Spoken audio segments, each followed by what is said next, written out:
Hello. Hello, സുഖല്ലേ? സുഖമായിട്ടിരിക്കുന്നു. എന്താ ചാനലൊക്കെ കിട്ടിയോ? ചാനലൊക്കെ കിട്ടൂന്ന്. ഏ, ക്ഷമ വേണ്ടേ? ക്ഷമാണല്ലേ? ആ, ക്ഷമല്ലെങ്കിൽ ഒന്നും നടക്കൂല. അതെ. ചാനലൊക്കെ തിരിച്ചു കിട്ടിയിരിക്കും. ഉം. എന്താ എന്നിട്ട് അബ്ദുള്ള വാസിന്റെ പിന്നാലെ ഉള്ളോ കുറച്ച് ദിവസമായിട്ട്? തുടങ്ങിയിട്ടില്ലല്ലോ, നമ്മള് വടി വെട്ടാൻ പോയിട്ടല്ലേ ഉള്ളൂ. ഉം. ഉം. എന്താ ഇപ്പൊ ഇങ്ങനെ ഒരാളെ പിന്നാലെ കൂടാതെ ഇരുത്തി? ഒരാളെ പിന്നാലെ ഒന്നല്ല, ഓരോരുത്തർക്കും അർഹിക്കുന്നത് കൊടുക്കും. അപ്പൊ ആസിലിനായാലും കൊടുക്കും, CP സലീമിനായാലും കൊടുക്കും, മുജാഹിദ് ബാലുശ്ശേരിക്കുള്ളത് മുജാഹിദ് ബാലുശ്ശേരിക്ക് കൊടുക്കും, എല്ലാവർക്കും ഉള്ളത് കൊടുക്കും. ഓരോരുത്തർ അർഹിക്കുന്നത് അവരർഹിക്കുന്ന ശൈലിയിൽ കൊടുക്കും. അതാണ് നമ്മളെ രീതി. പിന്നെ ഈ ബനു ഖുറൈളന്റെ ഒരു വീഡിയോ കണ്ടിരുന്നു. ആ, അതില് മറ്റേ ഒപ്പം സംസാരിക്കുന്ന ആളെ സംസാരിക്കാൻ അയക്കാത്ത മാതിരി തോന്നി. എന്താ വെറുതെ ഇങ്ങനെ സമയം കളയല്ലോ. 1 മണിക്കൂർ വർത്താനം പറഞ്ഞിട്ട് അയാള് ഒരു വിഷയത്തേക്ക് വരുന്നില്ലല്ലോ. ഉം. അതിനപ്പുറത്തേക്ക് അല്ലെ നമ്മളിത് ഈ ബനു ഖുറൈളന്റെ നമ്മളിങ്ങനെ കേട്ടോണ്ടിരുന്നാ നമുക്ക് ഉത്തരം ഇല്ലാന്നായി പോയില്ലേ. അതെ ഞാനും ഇത് മനസ്സിലാക്കിയ ആളാണ്. കാരണം ഇത് ഇങ്ങനെ ഇങ്ങനെ വലിയൊരു കൂട്ടക്കൊല എന്നൊക്കെ പറയുമ്പോഴേ നമ്മളത് മനസ്സിലാക്കാൻ നോക്കല്ലോ. പക്ഷെ നമ്മള് പഠിച്ച ഇസ്ലാം ഒരിക്കലും അങ്ങനെ അല്ല എന്നുള്ളൊരു മെന്റാലിറ്റിയില് പഠിക്കാത്തതാണ്. അപ്പൊ ഈ 600-700 ആൾക്കാരോ ഒന്നിച്ച് കൂട്ടക്കൊല ചെയ്തെന്നുള്ളതിനെ തെളിവ് യുക്തിപരമായിട്ട് നമുക്ക് ഇസ്ലാമിന്റെ ചരിത്രത്തിൽ നോക്കിയാൽ മനസ്സിലാക്കാൻ കഴിയില്ല. കാരണം എന്താ വെച്ചാല് എത്ര യുദ്ധങ്ങൾ നടന്ന് നബിന്റെ കാലത്ത്, ബദർ, ഉഹ്ദ്, ഖന്തക്ക്, അങ്ങനെ ഓരോ യുദ്ധങ്ങളും നമുക്ക് ഏറിപ്പോയാലും ഒരു 10-70 ബദറിൽ എത്ര എന്താ കഥ. കുറഞ്ഞ ആൾക്കാര് 10-14 ബദറിൽ 70 ആളെ കൊന്നില്ലേ? ബദറിൽ 70 ആള് കൊന്നിരുന്നു. ആ, 70 അത് ആള് കൊന്നിണ് യുദ്ധത്തിൽ മരിച്ചവരാണ്. ആ യുദ്ധത്തിൽ മരിച്ചവര്. ആ, അല്ല, യുദ്ധത്തിൽ മരിച്ചവര് വരെ അത്രേ ഉള്ളൂ. പക്ഷെ അത്രയും 600-700 അങ്ങനെയല്ല. ആൾക്കാരെ ഇത് നമ്മളെഴുതിയ കണക്കല്ലല്ലോ ഇപ്പൊ. ഇത് കണക്ക് കിതാബിലുള്ളതല്ലേ. നമുക്കിപ്പോ എന്ത് ചെയ്യാൻ പറ്റും? എവിടെ കിതാബില്? ഏത് കിതാബിലാ ഇല്ലാത്തത്? ഈ ലോകത്ത് ഇസ്ലാമിക ചരിത്രത്തിന്റെ ഏറ്റവും പ്രധാനപ്പെട്ട സോഴ്സ് ഒന്ന് ഇബ്നു ഹിഷാമിന്റെ സീറയാണ്. അതിൽ പറയപ്പെടുന്ന കണക്ക് ഇതാണ്: 600-നും 900-നും ഇടയിൽ. എക്സാക്ട് കണക്കില്ല. ഉം. പക്ഷെ അതില് വിശുദ്ധ ഖുർആന്റെ ഒരു തബരിയുടെ ആയത്തുണ്ട്. കണക്കിലും അതായത് ഒരു മിനിറ്റ്, വിശുദ്ധ തബരിയുടെ കണക്കിലും ഇതേ കണക്കാണുള്ളത്. ഉം. പിന്നെ ഉം. പറയപ്പെട്ട കണക്ക് ഇപ്പം ആ ചങ്ങായി സംസാരിച്ചോ പറഞ്ഞ എന്താ പറയാ, കിതാബുൽ അംവാലിന്റെ കണക്ക് 40 പക്ഷെ അത് ഇബ്നു പല ഇസ്ഹാഖ് അങ്ങനെ സഹിഹായ എന്തോ ഒരു കാര്യം ഹദീസിന് പറഞ്ഞില്ല. പല ഹദീസുകളിലും വരുന്ന സഹിഹായ ഹദീസുകൾക്ക് വിരുദ്ധാണ്. കാരണം ഗുഹ്യരോമം മുളച്ചു എന്ന് പരിശോധിച്ചതിന് ശേഷം ആളുകളെ കൊലപ്പെടുത്തി എന്ന് അന്ന് രക്ഷപ്പെട്ട ഒരു കുട്ടിയായിരുന്നുകൊണ്ട് രക്ഷപ്പെട്ട ഒരു ആള് പറഞ്ഞിട്ട് സ്വാഭാവികമായിട്ടും അതല്ലേ വിശ്വാസിയായിരിക്കും. കുട്ടിയായിരുന്നു രക്ഷപ്പെട്ട ഒരാൾ. അപ്പൊ ഇത് ഈ സംഭവം നടന്നതിന് ശേഷമാണ് ഇത് ക്രോഡീകരിക്കണ ഈ വിഷയം. പിന്നെ എല്ലാ ഹദീസും മുഹമ്മദ് നബിയും ഈ സംഭവം കഴിഞ്ഞ് മുഹമ്മദ് നബി മരിച്ചു കഴിഞ്ഞിട്ടല്ലേ ആ ക്രോഡീകരിക്കുന്നത്. അപ്പൊ നമ്മളെന്താ വെച്ചാല് ഇപ്പൊ ഈ താങ്കൾ ഇബ്നു ഇസ്ഹാഖ് അങ്ങനെ എന്തോ ഒരു പേര് പറഞ്ഞിരുന്നല്ലോ. അപ്പൊ അദ്ദേഹത്തെ ഇത് കഴിഞ്ഞു പോയ പിന്നത്തെ തലമുറയോട് ചോദിക്കുമ്പോ സ്വാഭാവികമായിട്ട് അവര് കാര്യങ്ങൾ പെരുപ്പിച്ച് പറയാലോ. ഉള്ള കാര്യങ്ങളൊന്ന് അങ്ങനെ പെരുപ്പിച്ചാണ്ട് ഖുറാനും പറയാലോ. അങ്ങനെ തന്നെ ആവുമല്ലോ. ഇല്ല, ഖുറാനിൽ പറയുന്നുണ്ട് നിങ്ങൾ കുറച്ച് ആളുകളെ വധിക്കുകയും കുറച്ച് ആളുകളെ തടവിലാക്കുകയും ചെയ്തെന്നുള്ള ഒരു ആയത്തന്നെ ഉണ്ട്. അപ്പൊ അതിന് നമുക്ക് എന്താ ഈ മനസ്സിലാക്കണം. കുറച്ച് ആൾക്കാരോ? ബാക്കി ആൾക്കാരോ? ബാക്കി ആൾക്കാർ അതിൽ ഏറ്റവും കൂടുതൽ, അതായത് ഒരു മദീനയിലെ ഒരു കരാറുണ്ടായിരുന്നു. ഏത് അപ്പൊ കരാറ്? ഈ മൂന്ന് യഹൂദ ഗോത്രങ്ങൾ ആ സമയത്തുണ്ട് മദീനയില് നബി പ്രവേശിക്കുന്ന സമയത്ത്. അതില് 3 ആൾക്കാരോട് എന്താ വെച്ചാല് അവിടുത്തെ ആളുകൾക്കെതിരെ പുറത്തുനിന്ന് ഒരാൾ യുദ്ധം ചെയ്താല്, യുദ്ധം ചെയ്യാൻ വരികയാണെങ്കിൽ അതിനെ സഹായിക്കരുത് അത് എന്നുള്ളതാണ് ഏത് കരാറാണ് ആരുമായിട്ടുണ്ടായിരുന്നത്? മദീന കരാറിലുള്ളത്. അതാണ് ഈ കരാറിലൊന്നും ഇവര് ഇല്ല സുഹൃത്തെ. പിന്നെ ഇത് പണ്ട് നമ്മൾ ചോദിച്ചിട്ട് ആ ചോദ്യം കൊണ്ട് കരാറും കൊണ്ട് വരാണ്ടാണ് പോയതല്ലേ, പിന്നെ കണ്ടിട്ടില്ലല്ലോ. അന്നിനല്ല എന്നെ കുറച്ച് കളിയാക്കിയത്. ഏതാണ് ആ കരാറെന്ന് കളിയാക്കല് മാത്രമല്ല, കരാർ ഏതാന്ന് കിട്ടിയിട്ടില്ല. നമ്മള് മദീന മാത്രം കുഴപ്പമില്ല, കരാർ ചരിത്രം ഇത്. ചരിത്രത്തിൽ രേഖപ്പെട്ട കാര്യല്ലേ? മദീന കരാർ ചരിത്രത്തിലുണ്ട്. പക്ഷെ മദീന കരാറിൽ നിങ്ങൾ ഈ പറഞ്ഞ 3 ജൂതഗോത്രങ്ങളില്ല. ഇത് നമ്മൾ എത്ര കാലമായിട്ട് പറഞ്ഞുകൊണ്ടിരിക്കുന്ന സാധനം. നമ്മൾ എത്ര കാലമായി ചോദിക്കുന്നത്. നിങ്ങൾക്ക് അറിയാം, നിങ്ങൾ കണ്ടിട്ടുണ്ടോ? നിങ്ങൾ മദീന പാക്ട് വായിച്ചിട്ടുണ്ടോ? ജൂതഗോത്രങ്ങളാ ജൂതന്മാർക്കുള്ള ഒരു അല്ല, വിധേയലൊക്കെ ആയിട്ട് അങ്ങനെയല്ല. പറഞ്ഞിട്ടുണ്ട്. അല്ല, അത് ജൂതന്മാർക്കുള്ള കരാറേ അല്ല അത്. ഒന്നാമത് അതൊരു കരാറല്ല. രണ്ടാമത്തത് പോട്ടെ. അതൊരു സ്വയം പ്രഖ്യാപിത പറഞ്ഞുതരാം. അതൊരു സ്വയം പ്രഖ്യാപിത ഒരു പ്രഖ്യാപനാണ്. ആ പ്രഖ്യാപനം ആർക്ക് വേണ്ടിയിട്ടുള്ളതാണ്? മക്കയിൽ നിന്ന് മദീനയിലേക്ക് വന്ന ആളുകളും മദീനക്കാരായിട്ടുള്ള വിശ്വാസികൾക്കും വേണ്ടിയുള്ള കരാറാണ്. അങ്ങനെ വരുമ്പോൾ മദീനക്കാരായിട്ടുള്ള ജൂതഗോത്രങ്ങളുമായിട്ട് സഖ്യത്തിലുള്ളതോ അല്ലെങ്കിൽ അതുമായി ബന്ധപ്പെട്ട അവരോട് ഉപഗോത്രങ്ങളായിട്ട് സഹകരിച്ചു വരുന്ന ജൂതഗോത്രങ്ങളുടെ പേരുകൾ അതിനകത്ത് പരാമർശിച്ചിട്ടുണ്ട്. അതിൽ പക്ഷെ ഈ ഗോത്രങ്ങളില്ല. ആ ഏത് കരാറിന്റെ ഈ ബനൂ ഭാഗം ഖുറൈള? ബനു ഖുറൈള ഇല്ല, ബനു നളീറും ഇല്ല, ബനു കൈനുക്കാവും ഇല്ല. നിങ്ങൾ പരിശോധിച്ചോളി. സ്വാഭാവിക ഈ രണ്ട് ഇതിന്റെ മുന്നിൽ അല്ല, ബനൂ നിങ്ങൾ ഖുറൈളന്റെ മദീന പാക്ട് ഓക്കെ. മുഴുവൻ വായിച്ചിട്ടുണ്ടോ? ഇല്ല, നമ്മള് നോക്കി ചെറുതായിട്ട് ഈ നമ്മളെന്താ വെച്ചാൽ മൂല്യന്മാര് പറഞ്ഞത് പച്ച വായിച്ചു നുണയാണ്. പോയിക്കണ. പക്ഷെ എന്താ വെച്ചാല് കറക്റ്റ് മൂല്യന്മാര് ഓർമ്മല്ല. പറയുമ്പോ കരാറുണ്ടായിരുന്നു പറയും. ഏത് കരാറായിരുന്നു വെച്ചാല് ഇപ്പൊ നമ്മൾ ചോദിച്ചാൽ മദീന പാക്ട് എന്ന് പറയില്ല, പണ്ടൊക്കെ അത് പറയുന്നു. ഉം. ഇപ്പൊ മദീന പാക്ട് എന്ന് പറയാറില്ല. ഇപ്പൊ വേറെ ഏതോ കരാർ ഉണ്ടായിരുന്നു എന്നാണ് പറയണത്. കരാർ ഉണ്ടായിരുന്നു, കരാർ ലംഘിച്ചു എന്ന് ആരോ എങ്ങോട്ടോ പറഞ്ഞു എന്നാണ് നമ്മൾ ചോദിക്കുന്നത്. ആ കരാർ പക്ഷെ അതായത് അവിടെ ഒന്ന് നോക്കിങ്ങള്, അതായത് അവിടെ ഇപ്പൊ ഒന്നും ഈ നോക്കാനില്ല. ഈ ഖന്തക്ക് യുദ്ധം നടക്കുന്ന സമയത്ത് അവിടെ കിടങ്ങ് കുഴിച്ച് പിന്നെ അവർക്ക് ഈ ശത്രുക്കൾക്ക് കയറി ചെല്ലാൻ പറ്റണ ഈ ബനൂ ഖുറൈള ഗോത്രം താമസിക്കണം. അപ്പൊ എന്താ ഞാൻ വെച്ചാൽ ചോദിക്കണേ, ഈ കിടങ്ങ് കുഴിക്കണതേ ഉം ആര് കൊടുത്ത പിന്നെ ഉപകരണങ്ങൾ ഉപയോഗിച്ചിട്ടാണ്? അത് അവിടെ സഹകരിച്ച് പ്രവർത്തിക്കുന്ന ആളുകളാണല്ലോ. ആര് സഹകരിച്ചത്? വാടക എടുത്തത് ഉം. ആരടുത്തുനിന്ന്? ബനൂ ഖുറൈളന്റെ ബനു അടുത്തുനിന്ന്. ഖുറൈളന്റെ അടുത്തുനിന്ന്.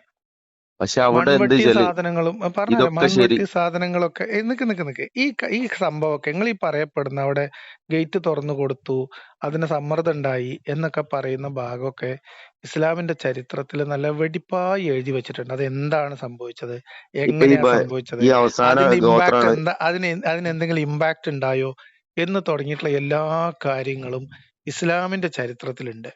ഒരു ജനതയെ, ഇസ്ലാമിന്റെ ഒരു ഗോത്രത്തിലെ മുഴുവൻ ആളുകളെ കൂട്ടക്കൊല ചെയ്യാനും മാത്രമുള്ള ഒരു ആക്ടിവിറ്റിയും അവിടെ നടന്നിട്ടില്ല. അവിടെ ഒരിക്കലും ചെയ്യാൻ കഴിയില്ല. കാരണം എന്താ വെച്ചാല് അതിന് ഒരു നിങ്ങൾ പുസ്തകത്തിൽ നിന്ന് നിയമ എടുത്തു തരണം. സംവിധാനമല്ല.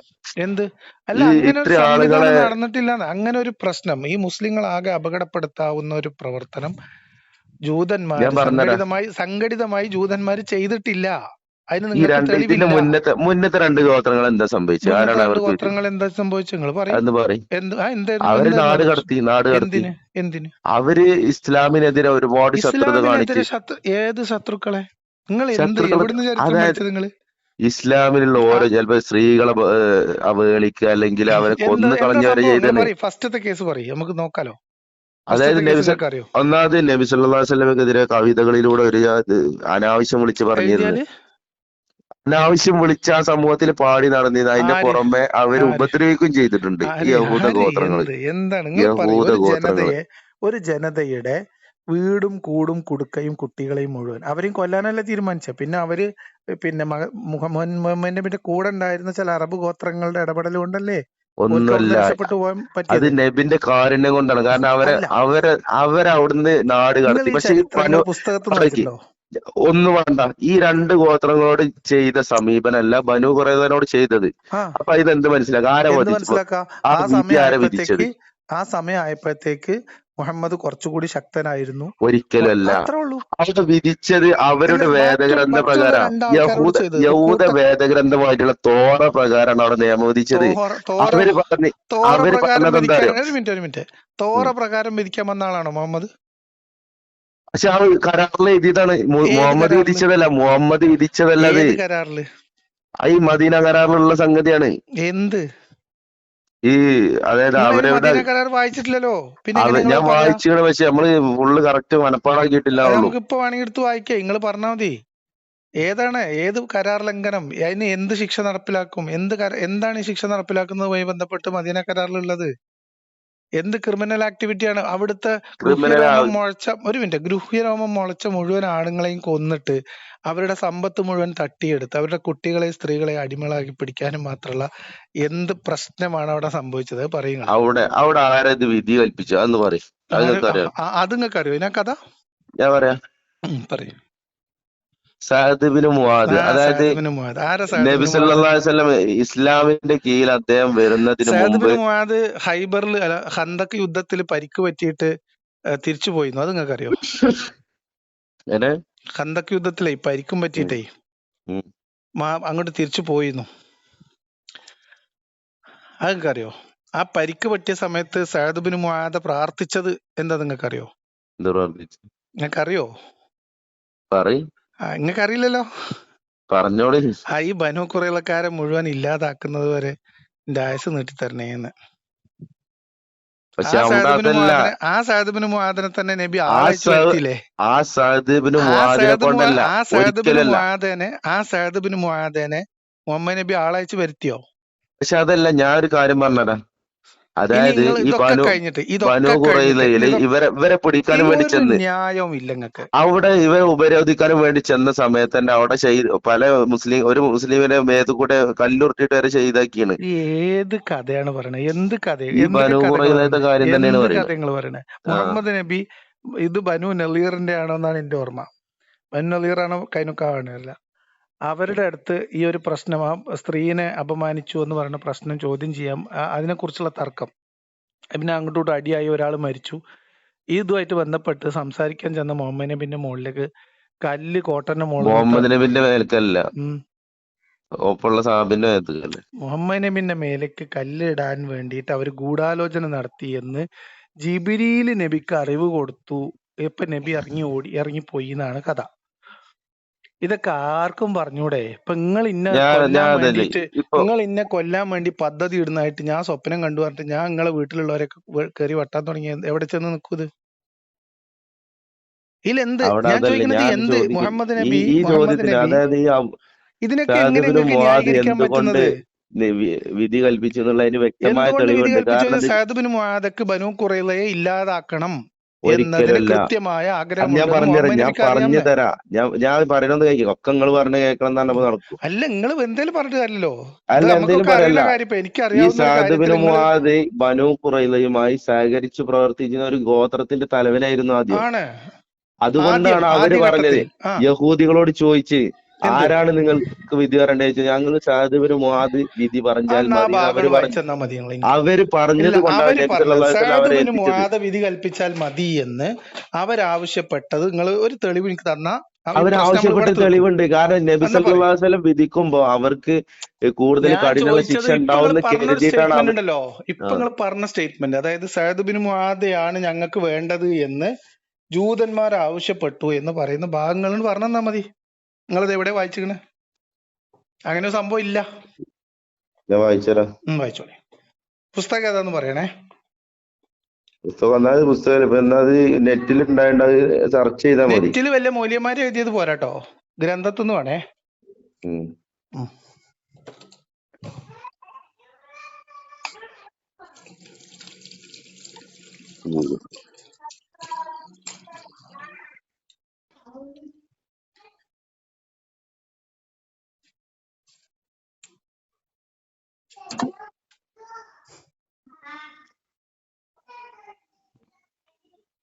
സമയം എടുക്കും, അതാണ് പ്രശ്നം. സമയമൊക്കെ എടുത്തോട്ടെ, അതൊന്നും കുഴപ്പമില്ല. സമയം നമ്മളത്തുള്ളതല്ലേ.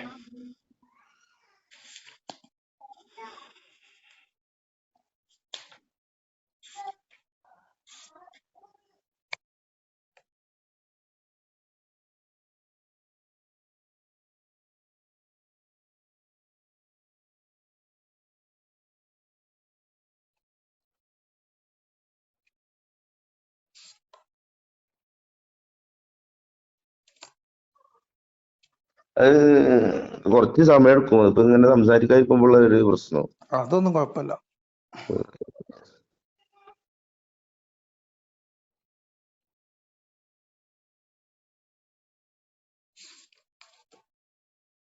നമ്മൾ കാര്യങ്ങൾ പഠിക്കാനാണല്ലോ, അപ്പൊ പിന്നെ നമ്മള് സമയം എടുത്താലും എന്താ കുഴപ്പം?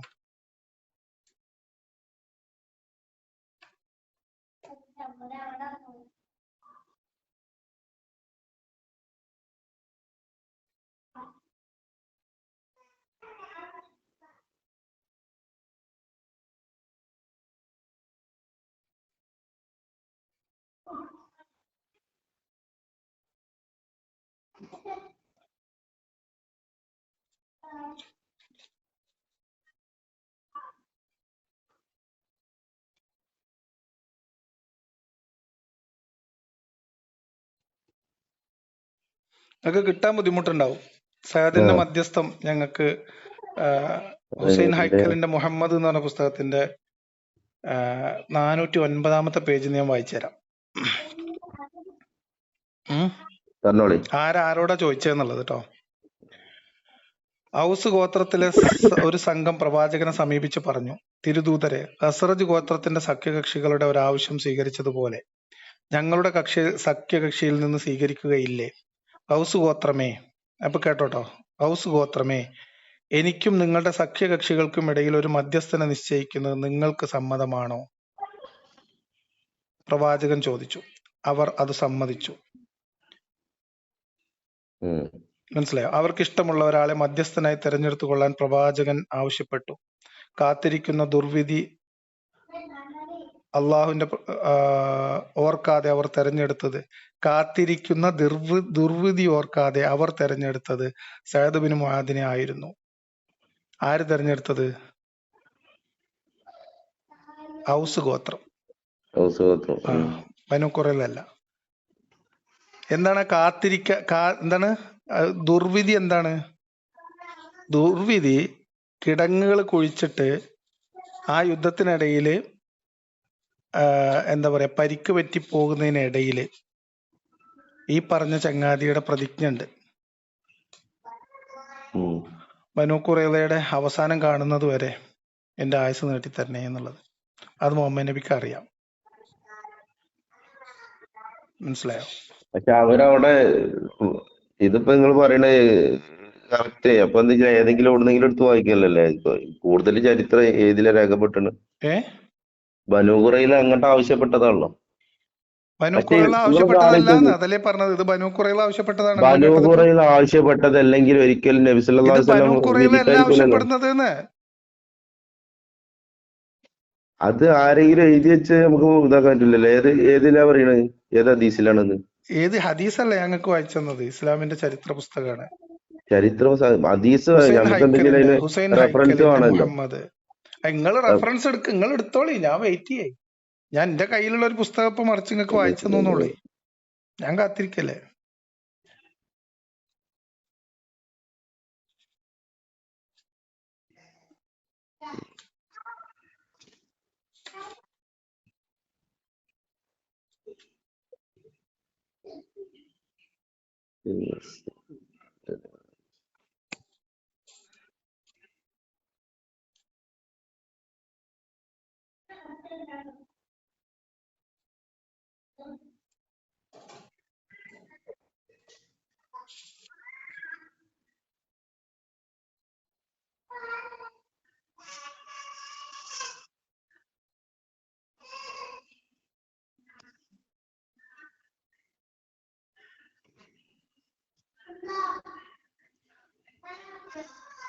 നമുക്ക് നേരക്കൊന്ന് അതിനെ പറ്റി നോക്കണം. കാരണം ഇതില് പറയണത് സഹീഹ് ബുഖാരിയിലൊക്കെ ഉള്ളത് ബനൂ ഖുറൈളക്കാർ സഅദ് ബിൻ മുആദിന്റെ വിധി അംഗീകരിക്കാൻ തയ്യാറായി എന്നുള്ളതാണ്.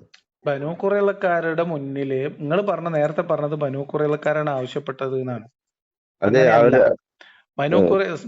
സഅദ് ബിൻ മുആദ മാന്യമായ രീതിയിൽ, അതായത് ഇതിനു മുൻപ് ബനൂ നളീറിനോടൊക്കെ കാണിച്ചതുപോലത്തെ ഒരു കാരുണ്യം, അതായത് ജീവനെങ്കിലും തിരിച്ചു കൊടുത്തിട്ട് അവരുടെ സമ്പത്തും കാര്യങ്ങളൊക്കെ പിടിച്ചു വെച്ച് ജീവനെങ്കിലും കൊണ്ട് അവരെ പോകാൻ സമ്മതിക്കുമെന്ന് അവർ പ്രതീക്ഷിച്ചിരുന്നു. പക്ഷെ അതിനു മുൻപ് അവിടെ നടപ്പിലാക്കാൻ പോകുന്ന വിധി എന്താണ് എന്ന് കഴുത്തിൽ ആംഗ്യം കാണിച്ചിട്ട് അവർക്ക് സൂചന കൊടുക്കുന്നുണ്ട്. അതായത് വിധി പറയുന്നതിന് മുൻപ് ഇത് പറയാൻ പോകുന്നത് എന്താണ് എന്ന് അവിടെയുള്ള ആളുകൾക്ക് വേറെ ആള് സൂചന കൊടുക്കുന്നുണ്ട്, കഴുത്തിലേക്ക് ഇങ്ങനെ വിരൽ വെച്ച് കാണിച്ചിട്ട്. ആരാ കാണിക്കണത്? പേര് എനിക്ക് ഓർമ്മയില്ല. നബി സല്ലല്ലാഹു അലൈഹി വസല്ലം അല്ലല്ലോ.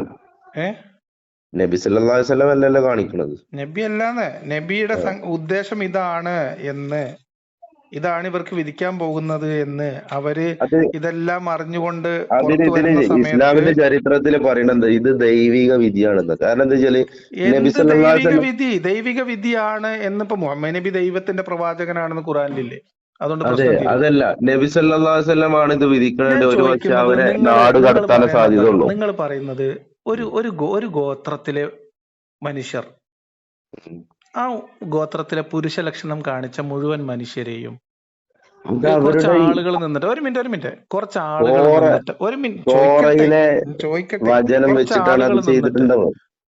ആളുകൾ നിന്നിട്ട് തലയറുത്തൊരു കൊക്കയിലേക്ക് ഇങ്ങനെ എറിയ. അത് അങ്ങനെ ഒന്നും ചരിത്രം എവിടെയും രേഖപ്പെടുത്തരുത്. പിന്നെ പിന്നെ അങ്ങനെ എന്ത് പിന്നെ എന്ത് ചെയ്ത പോലെ ചരിത്രത്തില് അതായത് യുക്തിക്ക് ഇത് ബോധിക്കണ രീതിയിൽ പറയണത് എന്താ വെച്ചാല്, അതായത് യുക്തിക്ക് ബോധിക്കണതല്ല മുഹമ്മദ് നബി ചെയ്തു കൂട്ടിയതൊന്നും. ഒരാളെ വധിക്കുമ്പോ അയാളെ മുന്നിൽ, ഇപ്പൊ ഒരാളെ വധിക്കാണ്, അയാളെ വധിക്കാണെങ്കിൽ മറ്റുള്ള തടവുകാരെ മുന്നിൽ നിന്നല്ല വധിച്ചിട്ടുള്ളത്. എന്ത് ഏറിപ്പോയാല് 16 17 ആളെ വധിച്ചിട്ടുള്ളത്. അതിൽ ആ കാര്യത്തിൽ ഏറ്റവും കൂടുതൽ ഈ ഇതന്നെയല്ലേ ഇപ്പൊ രാജ്യദ്രോഹ കഴിഞ്ഞ പ്രവർത്തനം തവണ ചെയ്ത വന്ന ആളുകൾ. ആളും പറയാൻ ശ്രമിച്ചത്. എന്നിട്ട് എന്തായി? ഇത് അത് ഇതിപ്പോ വിശുദ്ധ നമുക്ക് എന്ത് ഖുർആന്റെ സംഭവം അറിയോ? ഇപ്പൊ ആയത്തുണ്ടല്ലോ, ഞാൻ പറഞ്ഞല്ലോ, വിശുദ്ധ ഖുർആന്റെ ഒരു അത്രയും ആയത്തുണ്ട്. ആളുകളെ അതായത് മുഹമ്മദ് നബി കൂട്ടക്കൊല നടത്തി എന്ന്. കുറച്ചാളുകളെ തടവിലാക്കി, കുറച്ചാളുകളെ കൊന്നു എന്ന് പറയുന്നുണ്ട്. എത്ര ആളുകളെ? കുറച്ചാളുകൾ എന്നാ പറയണുള്ളൂ അതില്. അപ്പൊ നിങ്ങളോട് ഞാൻ കഴിഞ്ഞ വീഡിയോ നിങ്ങൾ കേട്ടു എന്നാ പറഞ്ഞത്. ആ വീഡിയോയിൽ വളരെ കൃത്യമായിട്ട് അതിന്റെ സഹീഹായ ഹദീസ് ഞങ്ങൾക്ക് അബൂദാവൂദിന്റെ 4404 4405 നിങ്ങൾക്ക് പുള്ളിക്ക് വായിച്ചു കൊടുത്തില്ലേ? നിങ്ങൾ കേട്ടില്ലേ? അതെങ്കിലും നിങ്ങളൊന്ന് വായിക്കണ്ടേ? സുഹൃത്ത്, ഒരാള് ഇപ്പൊ ഇസ്ലാമിന്റെ ഇതിൽ എന്താ വെച്ചാല്, ഒരാള് കീഴടങ്ങി ഇനി അങ്ങനെ ഉണ്ടാവില്ല എന്ന് മാപ്പ് കൊടുത്തു കഴിഞ്ഞാല് അവിടെ പിന്നെ അയാൾക്ക് മാപ്പ് കൊടുക്കുക എന്നുള്ളതാണ്. എന്താണ് അങ്ങനെയെങ്കിൽ ഏത് സാഹചര്യത്തിലാണ്? ഇപ്പം ഇസ്ലാമിന്റെ ഞാൻ വിധി ചോദിക്കുന്നത്, പ്രകാരം ഞാൻ നിങ്ങൾ പറയട്ടെ, ഇവർക്കെതിരെ ആരോപിക്കുന്ന കുറ്റം എന്താണ്? ഇസ്ലാമിക വിധി പ്രകാരമാണ് എന്നുണ്ടെങ്കിൽ ഒരാള് ഞാൻ പ്രവൃത്തി ചെയ്യൂലാറിന് അവിടെ മാപ്പ് പറയുകയാണെങ്കിൽ അവർക്ക് മാപ്പ് കൊടുക്കുന്നു. എന്ത് ചെയ്യൂലെന്നാ ഒരു മാപ്പ് പറയേണ്ടത്? ഇനി രാജ്യദ്രോഹ പ്രവർത്തനം ചെയ്യൂല, അതിൽ ഏർപ്പെടൂലെന്ന് മാപ്പ് പറഞ്ഞാൽ. എന്ത് രാജ്യദ്രോഹം? ഏത് രാജ്യം? അതായത് ശത്രുക്കൾക്ക് വഴി കാണിച്ചു കൊടുത്തത്. ഏത് ശത്രുക്കൾക്ക്? ഈ കണ്ടത്തി യുദ്ധത്തില് ബനു ഖുറൈദ ഗോത്രക്കാര് ശത്രുക്കൾക്ക് സഹായം ചെയ്തു. അവരെ ഉദ്ദേശം, അതായത് ഇതിന് മുന്നിൽ പോയ 2 ഗോത്രക്കാരും കൂടി മക്കത്തെ കുറച്ച് ആളുകളും കൂട്ടിയിട്ട് ഒരു സംഘമായിട്ട് വന്നു. അപ്പൊ ഇവർക്ക് എന്താ വെച്ചാൽ ഇത് ഈ യുദ്ധത്തിൽ വിജയിക്കും എന്നുള്ളൊരു ബോധ്യം വന്നു. അപ്പൊ ഈ ബനൂ ഖുറൈളയും കൂടി അതിൽ സഹായം ചെയ്തു. കാരണം എന്താ വെച്ചാല് ഇസ്ലാമിനെ എങ്ങനെങ്കിലും മദീനയിൽ നിന്ന് ഉന്മൂലനം ചെയ്യണം എന്നാണ് അവരെ ലക്ഷ്യം. പക്ഷെ അള്ളാഹുവിന്റെ സംരക്ഷണത്തിലാണ് ഇസ്ലാം വളരുന്നതെന്ന് അവർക്ക് അറിയില്ലായിരുന്നു. ഞാൻ പറയണത്, ബനൂ ഖുറൈള ഇനി ഇൻ കേസ് അവരോട് സഖ്യം, അതായത് അങ്ങനെ ഒരു അക്രമം വരുന്ന സമയത്ത് അവർ സഖ്യത്തിന് ചേർന്നിട്ടില്ല. ഒന്നാമത്തെ കാര്യം. ആ യുദ്ധ സഖ്യത്തിൽ ബനൂ ഖുറൈള ഇല്ല. ഒന്നാമത്തെ കാര്യം. അത് നിങ്ങൾ പറയുന്നത് അങ്ങനെ പറയാൻ പറ്റില്ലല്ലോ. പറയട്ടെ, ബനൂ ഖുറൈള ആ സഖ്യത്തിൽ ഇല്ല. ഒന്നാമത്തെ കാര്യം. അതായത് ഈ യുദ്ധ സഖ്യത്തിൽ ഇല്ല. പറയട്ടെ ഞാന്. രണ്ടാമത്തെ കാര്യം, അങ്ങനെ അവർ ഇൻ കേസ് അവർ യുദ്ധത്തിൽ സഖ്യം ചേർന്നാൽ പോലും അവരെ കുറ്റം പറയാൻ പറ്റില്ല. ഒന്നാമത്തെ ആ സഖ്യത്തിൽ അവരില്ല.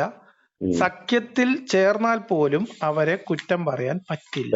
കാരണം അവരുടെ സഹോദര ഗോത്രങ്ങളായിട്ടുള്ള ബനൂ നളീറിനോടും ബനൂ കൈനുകായിനോടും മുഹമ്മദ് കാണിച്ചത് കൊടിയ അക്രമവും അനീതിയുമാണ്. അങ്ങനെ 2 ഗോത്രത്തിനോട് മാത്രം കാണിച്ചിട്ട് ഇവരെ മാത്രം ഇവിടെ സംരക്ഷിക്കേണ്ട ആവശ്യമില്ല ഇസ്ലാമിന്. മനസ്സിലായില്ല? അങ്ങനെ കാണിക്കാണ്ട് ഈ 3 ഗോത്രത്തിനോട് കാണിക്കായിരുന്നു. അന്ന് തന്നെ കാണിക്കായിരുന്നല്ലോ. ഒരൊറ്റ ടൈമിലല്ല. ഈ 3 ഗോത്രങ്ങളും സെപ്പറേറ്റ് ടൈമിലാണ് പോയത്. ആദ്യം ഒരു ഗോത്രം പോയി, പിന്നീട് വീണ്ടും മറ്റേ ഗോത്രം വീണ്ടും ഇസ്ലാമിനെതിരായ ശത്രുത പുലർത്തുകയും അവിടെ നടന്നത് എന്താന്ന് തന്നെ പറയാൻ കഴിയില്ല. അത്രക്കും അനാവശ്യമായിട്ട് അതിന്റെ ഒരു പാരമിത ഘട്ടത്തിലാണ് ഇവരെ തുരത്തുന്നത് അവിടുന്ന്. അങ്ങനെ ഓരോ ഗോത്രങ്ങളും ഒഴിവാക്കുമ്പോ എന്താ ചെയ്യാ? നബി സല്ലല്ലാഹു അലൈഹി വസല്ലമക്ക് ജൂതന്മാരോട് വ്യക്തമായ വിരോധം ഈ 3 പറഞ്ഞേക്കുന്നല്ലോ. എന്തുകൊണ്ട് ഓരോന്നോരോന്ന് പോയി?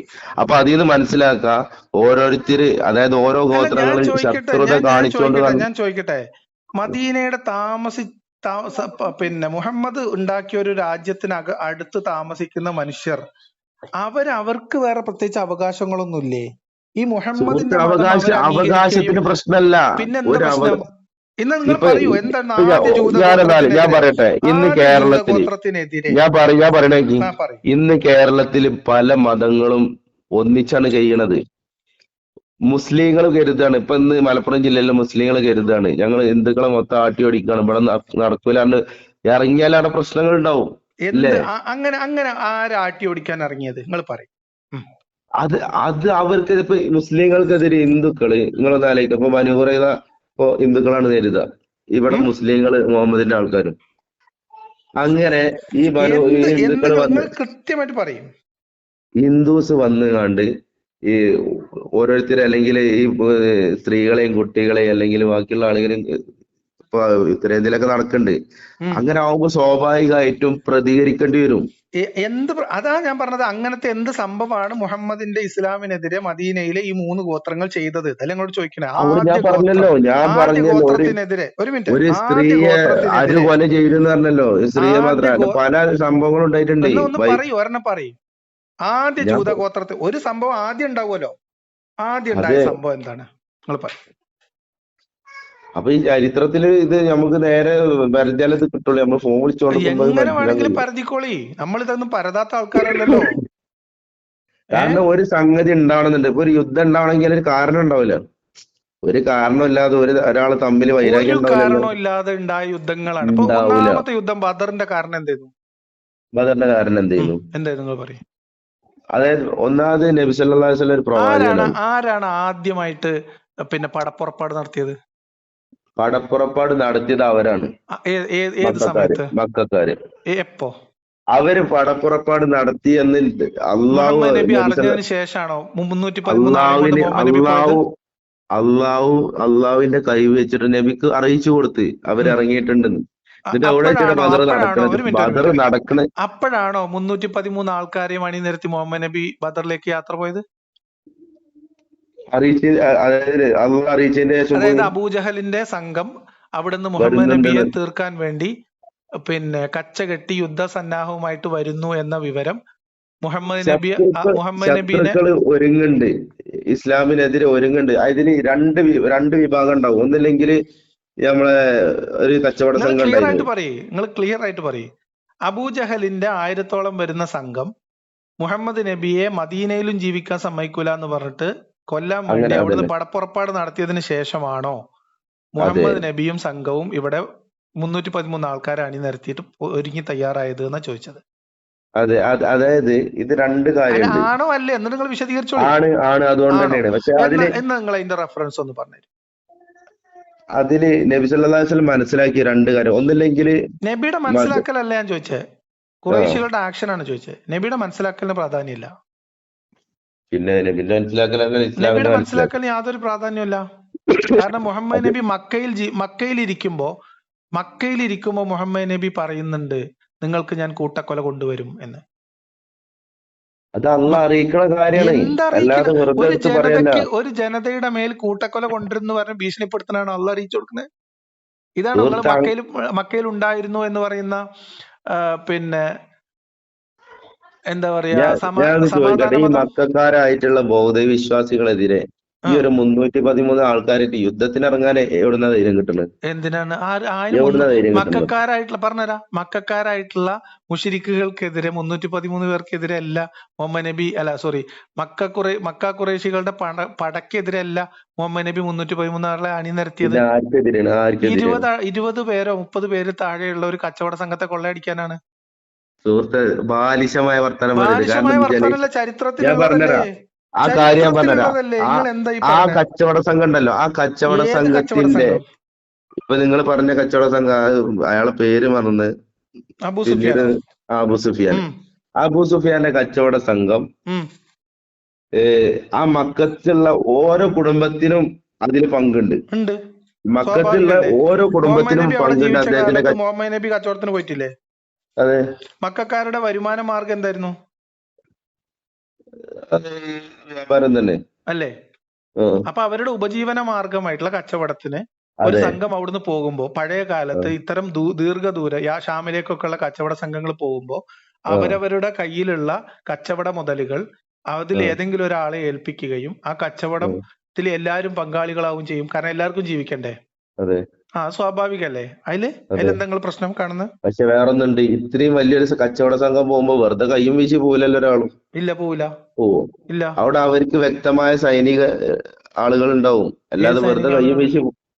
അതായത് ഇങ്ങനെ ഒരു കച്ചവട സംഘം പോകുമ്പോ, അങ്ങനെ ഒരു കച്ചവട സംഘം പുതുതായിട്ട് മുഹമ്മദ് മദീനയിലേക്ക് പോയപ്പോ ആദ്യമായിട്ട് മക്കയിൽ നിന്ന് പോയതല്ലല്ലോ. മുഹമ്മദ് നബി 14 വയസ്സിൽ അബൂ താലിബിന്റെ കൂടെ കച്ചവട സംഘത്തിന്റെ കൂടെ പോയിട്ടില്ലേ? പോയിക്കണ്. വലിയ അബൂ സുഫിയാന്റെ കച്ചവട സംഘം എന്ന് പറഞ്ഞാൽ ആ മക്കത്തുള്ള എല്ലാ കുടുംബത്തിനും പങ്കുള്ള ഒരു കച്ചവടം മുതലേ അങ്ങനെയാണ്. അത് നിങ്ങൾക്ക് എവിടുന്ന് കിട്ടി? ആ കച്ചവട സംഘത്തിൽ അതില് സാധാരണഗതിയിൽ അതായത് ചെറിയ കച്ചവട സംഘങ്ങൾ ഉണ്ടാവും, വലിയ ഇത് മുതലുകളുമായിട്ട് പോകുന്ന അബൂ കച്ചവടം ഉണ്ടാവും. സുഫിയാന്റെ ഏറ്റവും വലിയ കച്ചവട സംഘമായിരുന്നു. ബദറിൽ പോയത്. ആ അപ്പം അതിന്റെ മുമ്പ് മുഹമ്മദ് നബി കൊള്ളയടിക്കാൻ ശ്രമിച്ചിട്ട് പരാജയപ്പെട്ടു പോയപ്പോ ചെറുതായിരുന്നില്ല. അപ്പൊ അതെന്തിനാ പോയത്? എങ്ങനെ ചെറുത്? ഏ നബി സല്ലല്ലാഹു അലൈഹി വസല്ലം അറിയിപ്പ് കിട്ടി. കാരണം എന്താ വെച്ചാൽ ഇങ്ങനെ എന്തറിയിപ്പ്?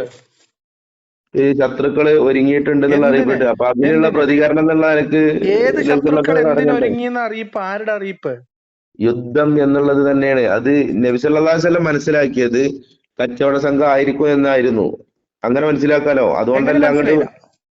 കച്ചവട സംഘം ആയിരിക്കും ഈ യുദ്ധത്തിന് പുറപ്പെടുന്നത്. അബൂ സുഫിയാന്റെ കച്ചവട സംഘം ആയിരിക്കും എന്നുള്ളത് മനസ്സിലാക്കിയിട്ടുണ്ടാവും. നിങ്ങൾക്ക് ഇതിനേക്കാളും ചെറിയ രീതിയിൽ വായിക്കാൻ എളുപ്പത്തിന് ഞാൻ എപ്പോഴും പറഞ്ഞിട്ട് എനിക്ക് ബോറടിക്കുന്ന പുസ്തകമാണ്. എന്നാലും തിരുവരങ്ങാടി ബുക്ക് സ്റ്റാൾ ഇപ്പോഴും മലയാളത്തിൽ അച്ചടിച്ച് പ്രസിദ്ധീകരിക്കുന്ന നമ്മുടെ സുന്നി ബുക്ക് സ്റ്റാളുകളിലൊക്കെ സുന്നി പാരമ്പര്യത്തിലുള്ള ഒരു ഇസ്ലാമിക ചരിത്ര ഗ്രന്ഥമുണ്ട്. ഏറ്റവും ചെറുതാണ് പുസ്തകം.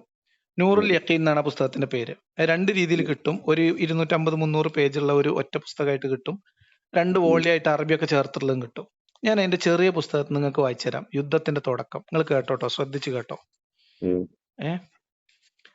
ചരക്കുകൾ വാങ്ങാനും വിൽക്കാനും വേണ്ടി ഖുറൈശികൾ ഷാമിലേക്ക് കച്ചവട യാത്ര ചെയ്യുക പതിവായിരുന്നു. അത് മുഹമ്മദ് നബിനെ തകർക്കാനല്ല, അവർക്ക് ജീവിക്കാനാണ് കേട്ടോ, ഉപജീവനം നടത്താൻ. മുഹമ്മദ് നബി, മുഹമ്മദിന്റെ വാപ്പയും വല്യപ്പൊക്കെ അങ്ങനെ കച്ചവടത്തിന് പോയിരുന്നു. മുഹമ്മദ് നബിയുടെ വാപ്പ അങ്ങനെ കച്ചവടത്തിന് പോയപ്പോ മരിച്ചു എന്നാണ് കഥ അല്ലേ? യാത്രാ സംഘത്തെ ഈർ എന്ന് വിളിച്ചിരുന്നു. മേൽനോട്ടത്തിനായി സമൂഹത്തിലെ പ്രമുഖരിൽ നേതാക്കന്മാരിൽ പെട്ട ധാരാളം ആളുകൾ അതിന്റെ ഒപ്പം സഞ്ചരിക്കാറുണ്ട്, കാരണം അതിനെ സംരക്ഷിക്കാൻ. റസൂലും അനുചരന്മാരും ഹിജറ ചെയ്തെത്തിയ പ്രദേശത്തുകൂടി വേണമായിരുന്നു അവർക്ക് ഷാമിലെത്താൻ. അങ്ങനെ അവരുടെ വ്യാപാര നിയമത്തിന് ഉപരോധം ഏർപ്പെടുത്താൻ നബി തീരുമാനിച്ചു എന്നാണ്. എന്തുകൊണ്ട് ഉപരോധം ഏർപ്പെടുത്താൻ ശ്രമിച്ചു അത് നിങ്ങൾ മനസ്സിലാക്കി? എന്തുകൊണ്ട്? അതായത് മക്കയിൽ നിന്ന് മുശ്രിക്കുകൾക്ക് അവരുടെ സാമ്പത്തിക ശേഷി ക്ഷയിപ്പിച്ചുകൊണ്ട് പ്രഹരമേൽപ്പിക്കാൻ അതുവഴി സാധിക്കും. അത് സാമ്പത്തികമായിട്ട് ഇപ്പൊ അനിവാര്യമായി നടക്കാൻ പോകുന്ന യുദ്ധത്തിൽ അവർ പരാജയപ്പെടാൻ അത് കാരണമായി തീരുകയും ചെയ്യും. ഏതാണ് അനിവാര്യമായി നടക്കാൻ പോകുന്ന യുദ്ധം? നിങ്ങൾക്കറിയോ? ബദറില് അല്ല, മക്കം ഫത്ത്. അതായത് മുഹമ്മദ് നബി മക്ക ആക്രമിച്ച് പിടിച്ചെടുക്കും എന്നത് മുഹമ്മദ് നബിയുടെ ആദ്യമേ ഉള്ള പ്ലാനാണ്. അത് മക്കയിൽ വെച്ചുകൊണ്ട് തന്നെ മുഹമ്മദ് നബി ഖുറൈശികളോട് പറഞ്ഞിട്ട് നിങ്ങൾക്ക് ഞാൻ കൂട്ടക്കൊല കൊണ്ടുവരുന്നു. അപ്പൊ എന്താ സംഭവിക്കുന്നത്? കേട്ടോ, മുഹമ്മദ് നബിയുടെ മതം സ്വീകരിക്കാൻ അവർക്ക് എന്ത് ബാധ്യത? മുഹമ്മദ് നബി മക്കയിൽ നിന്ന് ഏതുവിധ ശത്രുത കാണിക്കാൻ പറ്റുമോ അദ്ദേഹത്തിന്റെ അനുയായികളൊക്കെ നാട് കടത്തിയ? മക്കയിൽ ആദ്യത്തെ ചോര പൊടിഞ്ഞത് ഖുറൈശികൾ ഇങ്ങോട്ട് അടിച്ചിട്ടാണോ മുഹമ്മദ് അങ്ങോട്ട് അടിച്ചിട്ടാണോ? മക്കയിലോ? മക്കയില് ഖുറൈശികളെ ഇങ്ങോട്ട് അടിച്ച് ആണോ? നബി സല്ലല്ലാഹു അലൈഹി വസല്ലമക്കെതിരെ ഒരുപാട് പ്രയാസങ്ങൾ ഉണ്ടാക്കി. അല്ല, നിങ്ങൾ ഇതൊന്നും വായിച്ചിട്ടില്ല.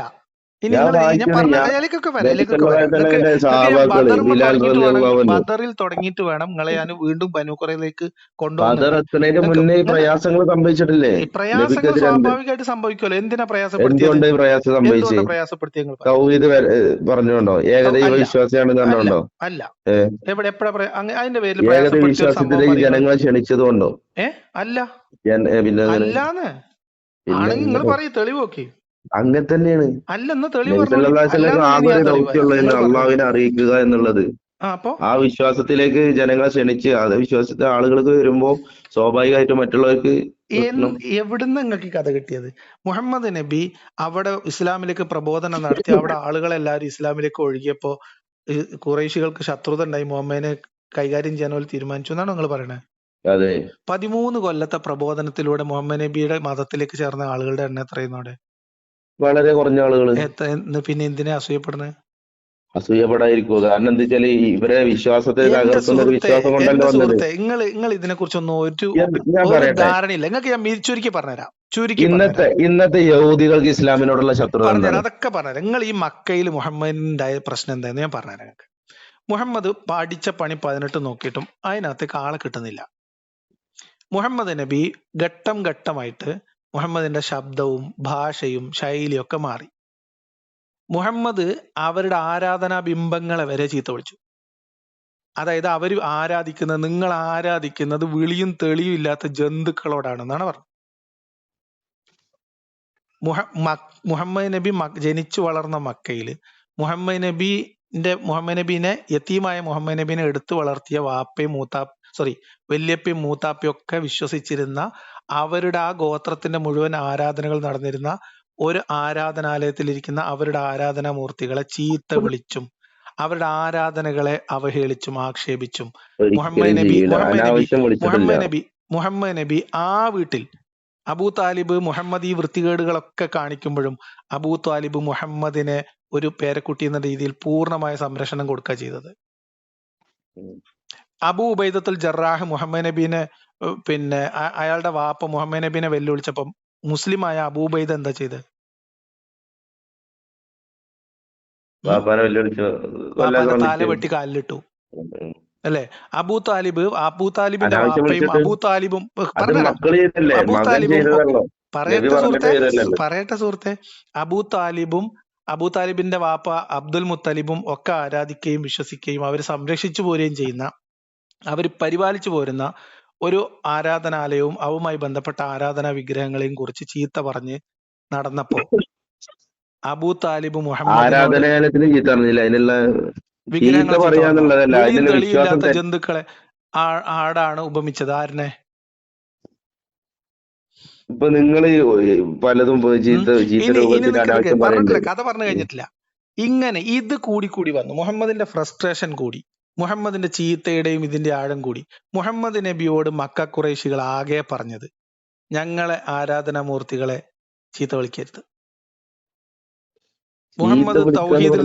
മുഹമ്മദിനോട് തൗഹീദ് പ്രചരിപ്പിക്കരുതെന്നോ മുഹമ്മദ് നബി തൗഹീദിൽ നിന്ന് പിന്മാറണമെന്ന് പറഞ്ഞിട്ട് മുഹമ്മദ് നബിയെ മക്കാര് പീഡിപ്പിച്ച ഒരു സംഭവം നിങ്ങൾക്ക് തെളിവ് പറയാൻ പറ്റുമോ? ഒരെണ്ണം അവിടെ നടന്ന എല്ലാ പീഡനം അതന്നെ.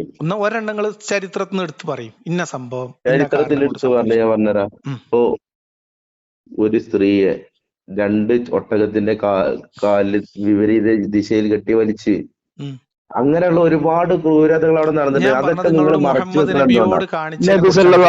അനുയായികൾക്ക് ഏറ്റ ക്രൂരത താങ്കൾ മറച്ചു വെക്കണത് എന്തിനാ? ആദ്യം തന്നെ മനസ്സിലാക്കാം.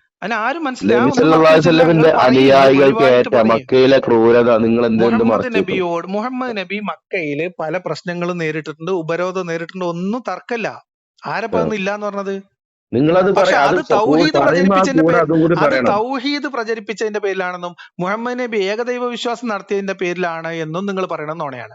അതിന് ചരിത്രത്തിൽ എന്തുകൊണ്ടാ ഉമർ നബി സല്ലല്ലാഹു അലൈഹി വസല്ലമയെ കൊല്ലാനും വേണ്ടി ഉമർ ഇറങ്ങിയത് എന്തുകൊണ്ടാണ്? നിങ്ങൾ പറയും എന്തുകൊണ്ടാണ്? നിങ്ങൾ പറയും. അദ്ദേഹത്തിന്റെ വിശ്വാസത്തിലേക്ക് ആളുകൾ കൂടുന്നത് എവിടുന്നാണ് നിങ്ങൾക്ക് സ്വന്തം പെങ്ങള് വരെ മുഹമ്മദിനെ കൊല്ലാൻ സ്വീകരിച്ചിരുന്നു.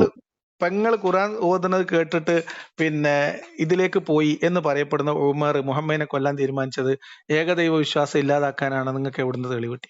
പിന്നെ എന്തിനാണ് ഇവിടെ അവിടെ ആ അർത്ഥത്തിലുള്ള ഒരു പ്രബോധന പ്രവർത്തനത്തിന് ഇമ്പാക്ട് ഉണ്ടായിട്ടില്ല. അപൂർവമായിട്ടുള്ള ചില ആളുകൾ മാത്രമാണ് മുഹമ്മദിന്റെ ഈ ആദർശത്തിനോട് അനുഭാവം പ്രകടിപ്പിച്ചത്. ബാക്കിയുള്ള ആളുകൾ എങ്ങനെ പ്രതികരിച്ചത്? ഓൻ എന്തേലും പറഞ്ഞോട്ടെ, ഓനക്ക് പിരാന്താണ്, ഓന് പിച്ചും പേയും പറയാണ്, ഓന് സിഹർ ബാധിച്ചതാണ് എന്ന രീതിയിലാണ് നിങ്ങൾ പറയും. നിങ്ങളാണ് ഇപ്പൊ ആ വാദം പറഞ്ഞത്. നിങ്ങളാണല്ലോ സ്വന്തം പെങ്ങള് വരെ ഇസ്ലാം മതം സ്വീകരിച്ചെന്ന് അറിഞ്ഞാ പിന്നെ അത് അറിഞ്ഞിട്ട് കൊല്ലാൻ പോയ ഉമറാണോ പെങ്ങൾ ഖുർആൻ ഓതിയത് കേട്ടിട്ട് മുസ്ലിമായത്?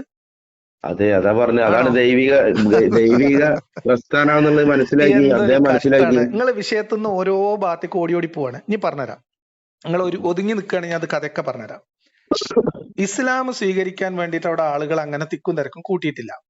പക്ഷെ മുഹമ്മദിന് മക്കയില് പ്രബോധനം വിജയിക്കാത്തതിന്റെ ഫ്രസ്ട്രേഷൻ കൊണ്ട് ഒരേ സമയത്ത് മുഹമ്മദ് മക്കയിലുള്ള ആളുകളെ വളരെ മോശമായ രീതിയിലുള്ള പദപ്രയോഗങ്ങൾ ഉപയോഗിക്കുകയും അവരുടെ ആരാധനകളെയും അവരുടെ രീതികളെയും അവരുടെ വിഗ്രഹങ്ങളെ വരെ ചീത്ത വിളിക്കുകയും ചെയ്യുന്നുണ്ട്.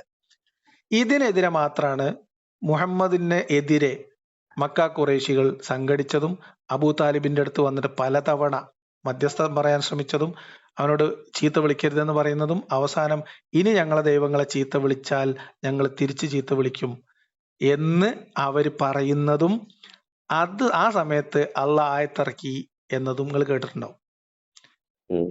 ഇതാണ് അവിടെ നടന്നത്.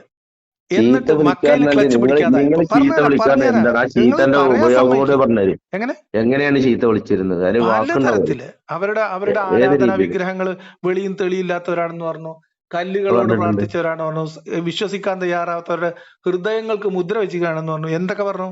അതൊക്കെ ചീത്തയാണോ? അല്ല അല്ല ചീത്തയാണോ? അല്ല ഓ നിങ്ങൾ നിങ്ങൾ അത് അവരെ സംബന്ധിച്ച് അവരുടെ വിഗ്രഹങ്ങളെ കുറിച്ച് പറയുന്നത് വെളിയും തെളിയില്ലാത്ത വിഗ്രഹമാണെന്ന് ഏത് കാലത്താന്ന് ആലോചിക്കുക. ഒരു ഗോത്രകാലത്താണ്. ഉം. ഇന്നിപ്പം അവിടെ ചെന്നിട്ട് മക്കന്റെ പള്ളിന്റെ മുന്നിൽ നിന്നിട്ട് അള്ളാഹു എന്ന് പറയുന്ന ഏകദൈവം പൊട്ടക്കഥയാണ്, യാഹുവയാണ് യഥാർത്ഥ ദൈവം, അല്ലെങ്കിൽ വേറൊരാളാണ് ദൈവം, അല്ലെങ്കിൽ ദൈവമല്ല, ഇതൊക്കെ വെറും ഉം. കെട്ടുകഥയാണ് എന്നൊരാൾ അവിടെ പറഞ്ഞാൽ എത്ര മണിക്കൂർ അവിടെ നിൽക്കും? നിങ്ങൾ എത്ര പറയുന്നുണ്ട്? ഇവിടെ അല്ലെ നിൽക്കണില്ലേ? ഞാൻ ചോദിക്കണത്, ഈ മക്കത്തെ പള്ളിയിൽ ആ കഅബന്റെ പരിസരത്ത് ഇപ്പൊ ചെന്ന് പറഞ്ഞാൽ എത്ര നേരം നിൽക്കും എന്നാണ് ഞാൻ ചോദിച്ചത് നിങ്ങളോട്. എന്നിട്ട് നബി സല്ലല്ലാഹു അലൈഹി വസല്ലം നിന്നല്ലോ. ഞാൻ ചോദിക്കണത് അതാ പറഞ്ഞതേ. എന്തുകൊണ്ട് നിന്നു? അത് നിങ്ങൾ മനസ്സിലാക്കി. പറഞ്ഞുതരാം. അതാണ് നിങ്ങൾക്ക് പറഞ്ഞത്, അള്ളാന്റെ സഹായം ഇല്ലാതെ നിൽക്കാൻ കഴിയില്ലാന്ന്. നിങ്ങൾ നിക്കി. അങ്ങനെ ഒരു അധപതിച്ച ഗോത്രത്തിന്റെ ഇടയിൽ നബി സല്ലല്ലാഹു അലൈഹി വസല്ലം അങ്ങനെ നിന്നില്ലേ? അവിടെ മക്ക കീഴടക്കിയോ? ആ ഗോത്രത്തിന്റെ എങ്ങനെ മഹാമനസ്കത കീഴടക്കി? കൊണ്ടാ. അല്ല, ആ അത് ഗോത്രത്തിന്റെ മഹാമനസ്കത കൊണ്ട്. അവരുടെ കുതന്ത്രങ്ങള് ഫലിച്ചില്ല. അള്ളാന്റെ ഏത് മുന്നിൽ കുതന്ത്രം? എന്ത് കുതന്ത്രം? അള്ളാഹ്ക്കെതിരെ ഒരു തന്ത്രം അവര് എന്ത് പ്രയോഗിച്ച്, കുതന്ത്രം? മറുതന്ത്രം അള്ള പ്രയോഗിച്ച അത്ര തന്നെ. എന്തല്ല? ഏതല്ല? എന്തെങ്കിലാണ് പറയാ. നിങ്ങൾ വിഷയത്തിലേക്ക് നിൽക്കുമ്പോ ക്ലിയർ ആയിട്ടുള്ള ഭൗതിക കാര്യങ്ങൾ പറയുമ്പോൾ നിങ്ങൾ എങ്ങോട്ട് നിങ്ങൾ എന്താ വെച്ചാൽ ഇങ്ങനെ വിഷയത്തിൽ പറയുമ്പോഴേ ചിലതൊക്കെ യുക്തിപൂർവ്വം ചിന്തിക്കണം. കാരണം എന്താ വെച്ചാല് നബി സല്ലല്ലാഹു അലൈഹി വസല്ലമക്ക് മക്കത്ത് മുഴുവൻ എതിരാളികള്. പറഞ്ഞുതരാം. നിങ്ങൾക്ക് ചുരുക്കി 2-3 ലൈനിലായിട്ട് ഒറ്റ സെന്റൻസിൽ പറഞ്ഞു തീർത്തരാം. മക്കയിൽ 13 കൊല്ലം പഠിച്ച പണി 18 നോക്കിയിട്ടും ഒന്നും സലാമത്താവാത്തോണ്ട് മുഹമ്മദ് നബി ഇവർക്കെതിരെയുള്ള ഈ ഫ്രസ്ട്രേഷൻ പ്രകടനം തുടർന്നപ്പോൾ മുഹമ്മദിനെതിരെയുള്ള പ്രതികരണങ്ങൾ അവിടെ നിന്നുണ്ടായി. മുഹമ്മദിനെതിരെ ഉപരോധം ഉണ്ടായി, നാട് കടത്തും എന്നുള്ള ഭീഷണി ഉണ്ടായി, പല പ്രശ്നങ്ങളുണ്ടായി. അവസാനം മുഹമ്മദ് നബി അതിന് പാരലായിട്ട് തന്നെ മുഹമ്മദ് നബി പല സ്ഥലങ്ങളിൽ ഈ ആശയം ഒന്ന് ക്ലച്ച് പിടിപ്പിക്കാൻ ഒരു സങ്കേതത്തിന് വേണ്ടിയിട്ടുള്ള അന്വേഷണങ്ങൾ ഒരുപാട് കാലം മുമ്പ് തുടങ്ങി. ഖദീജയും അവിടെ എല്ലാ സമയത്തും സപ്പോർട്ടായി നിന്നിരുന്ന ഖദീജയും അവിശ്വാസിയായിരുന്നപ്പോഴും തന്റെ വീട്ടിൽ അഭയം കൊടുത്ത അബൂ താലിബും ജീവന് ഒരു പ്രശ്നം ഉണ്ടാവാതെ മുഹമ്മദിന്റെ ആശയം സ്വാതന്ത്ര്യം പൂർണ്ണമായി അനുവദിക്കാൻ തന്റെ ഗോത്ര പദവി ഉപയോഗിച്ച അബൂ താലിബും മരണപ്പെട്ടു ഏകദേശം ഒരേ വർഷം. ഇനി അവിടെ നിന്നാൽ കാര്യങ്ങൾ കൈവിട്ടു പോകുമെന്ന് മനസ്സിലായ മുഹമ്മദ് നബി 2 വർഷത്തെ തുടർ ചർച്ചകളുടെ ഭാഗമായി രണ്ട് ഘട്ടമായിട്ട് ആദ്യ ഒരു ഘട്ട ആളുകളെ പറഞ്ഞയച്ച് തിരിച്ചു വന്ന് അവിടുന്ന് വന്ന 2 വർഷങ്ങളിലായി വന്ന പ്രതിനിധി സംഘവുമായിട്ട് കരാറുണ്ടാക്കി. ആ കരാറിൽ ഖുറൈശികളുടെ ഭാഗത്തു നിന്ന് ആളുകൾ പങ്കെടുത്തിട്ട് മുഹമ്മദിന്റെ ജീവനും സ്വത്തിനും ജീവന് സുരക്ഷിതത്വം കൊടുക്കണം എന്ന് ഖുറൈശികളുടെ ഭാഗത്തു നിന്ന് ആളുകൾ മദീനക്കാരോട് കരാറുണ്ടാക്കിയിട്ടാണ് മുഹമ്മദ് നബി എന്താ ഒന്നാ അഖബ ഉടമ്പടി, ഇസ്ലാമിലേക്ക് മദീനയിൽ നിന്നും വിശ്വാസികൾ കൂടി അവിടെ സ്വാധീനം, മദീനയിൽ ഇസ്ലാമിന്റെ സ്വാധീനം. മക്കയില് വിശ്വാസികൾ സ്വാധീനം കൂടി മദീനയിൽ എത്ര ആളുണ്ടായിരുന്നു? മക്കയിലേക്കാണ്ട് കൂടുതൽ മദീനയിലായിരുന്നു വിശ്വാസികൾ. അപ്പൊ മുഹമ്മദ് നബി ഒരു മിനിറ്റ്, അവിടെ ഖദീജ മരിച്ചു, അബൂ താലിബും മരിച്ചു. മുഹമ്മദിന് അവിടെ നിൽക്കുന്നതിനേക്കാൾ കുറച്ചുകൂടി സ്വീകാര്യത മദീനയിൽ കിട്ടും. അവിടെ വേറെ ചില പൊളിറ്റിക്കൽ ആയിട്ടുള്ള ഇത് ദൈവത്തിന്റെ കൽപ്പന ലോകത്ത് പരത്താന്നുള്ളതാണ്. ഇത് നിങ്ങൾ ചരിത്രം വായിക്കാത്തോണ്ട് ഇപ്പൊ നമുക്ക് എന്ത് ചെയ്യാൻ പറ്റും?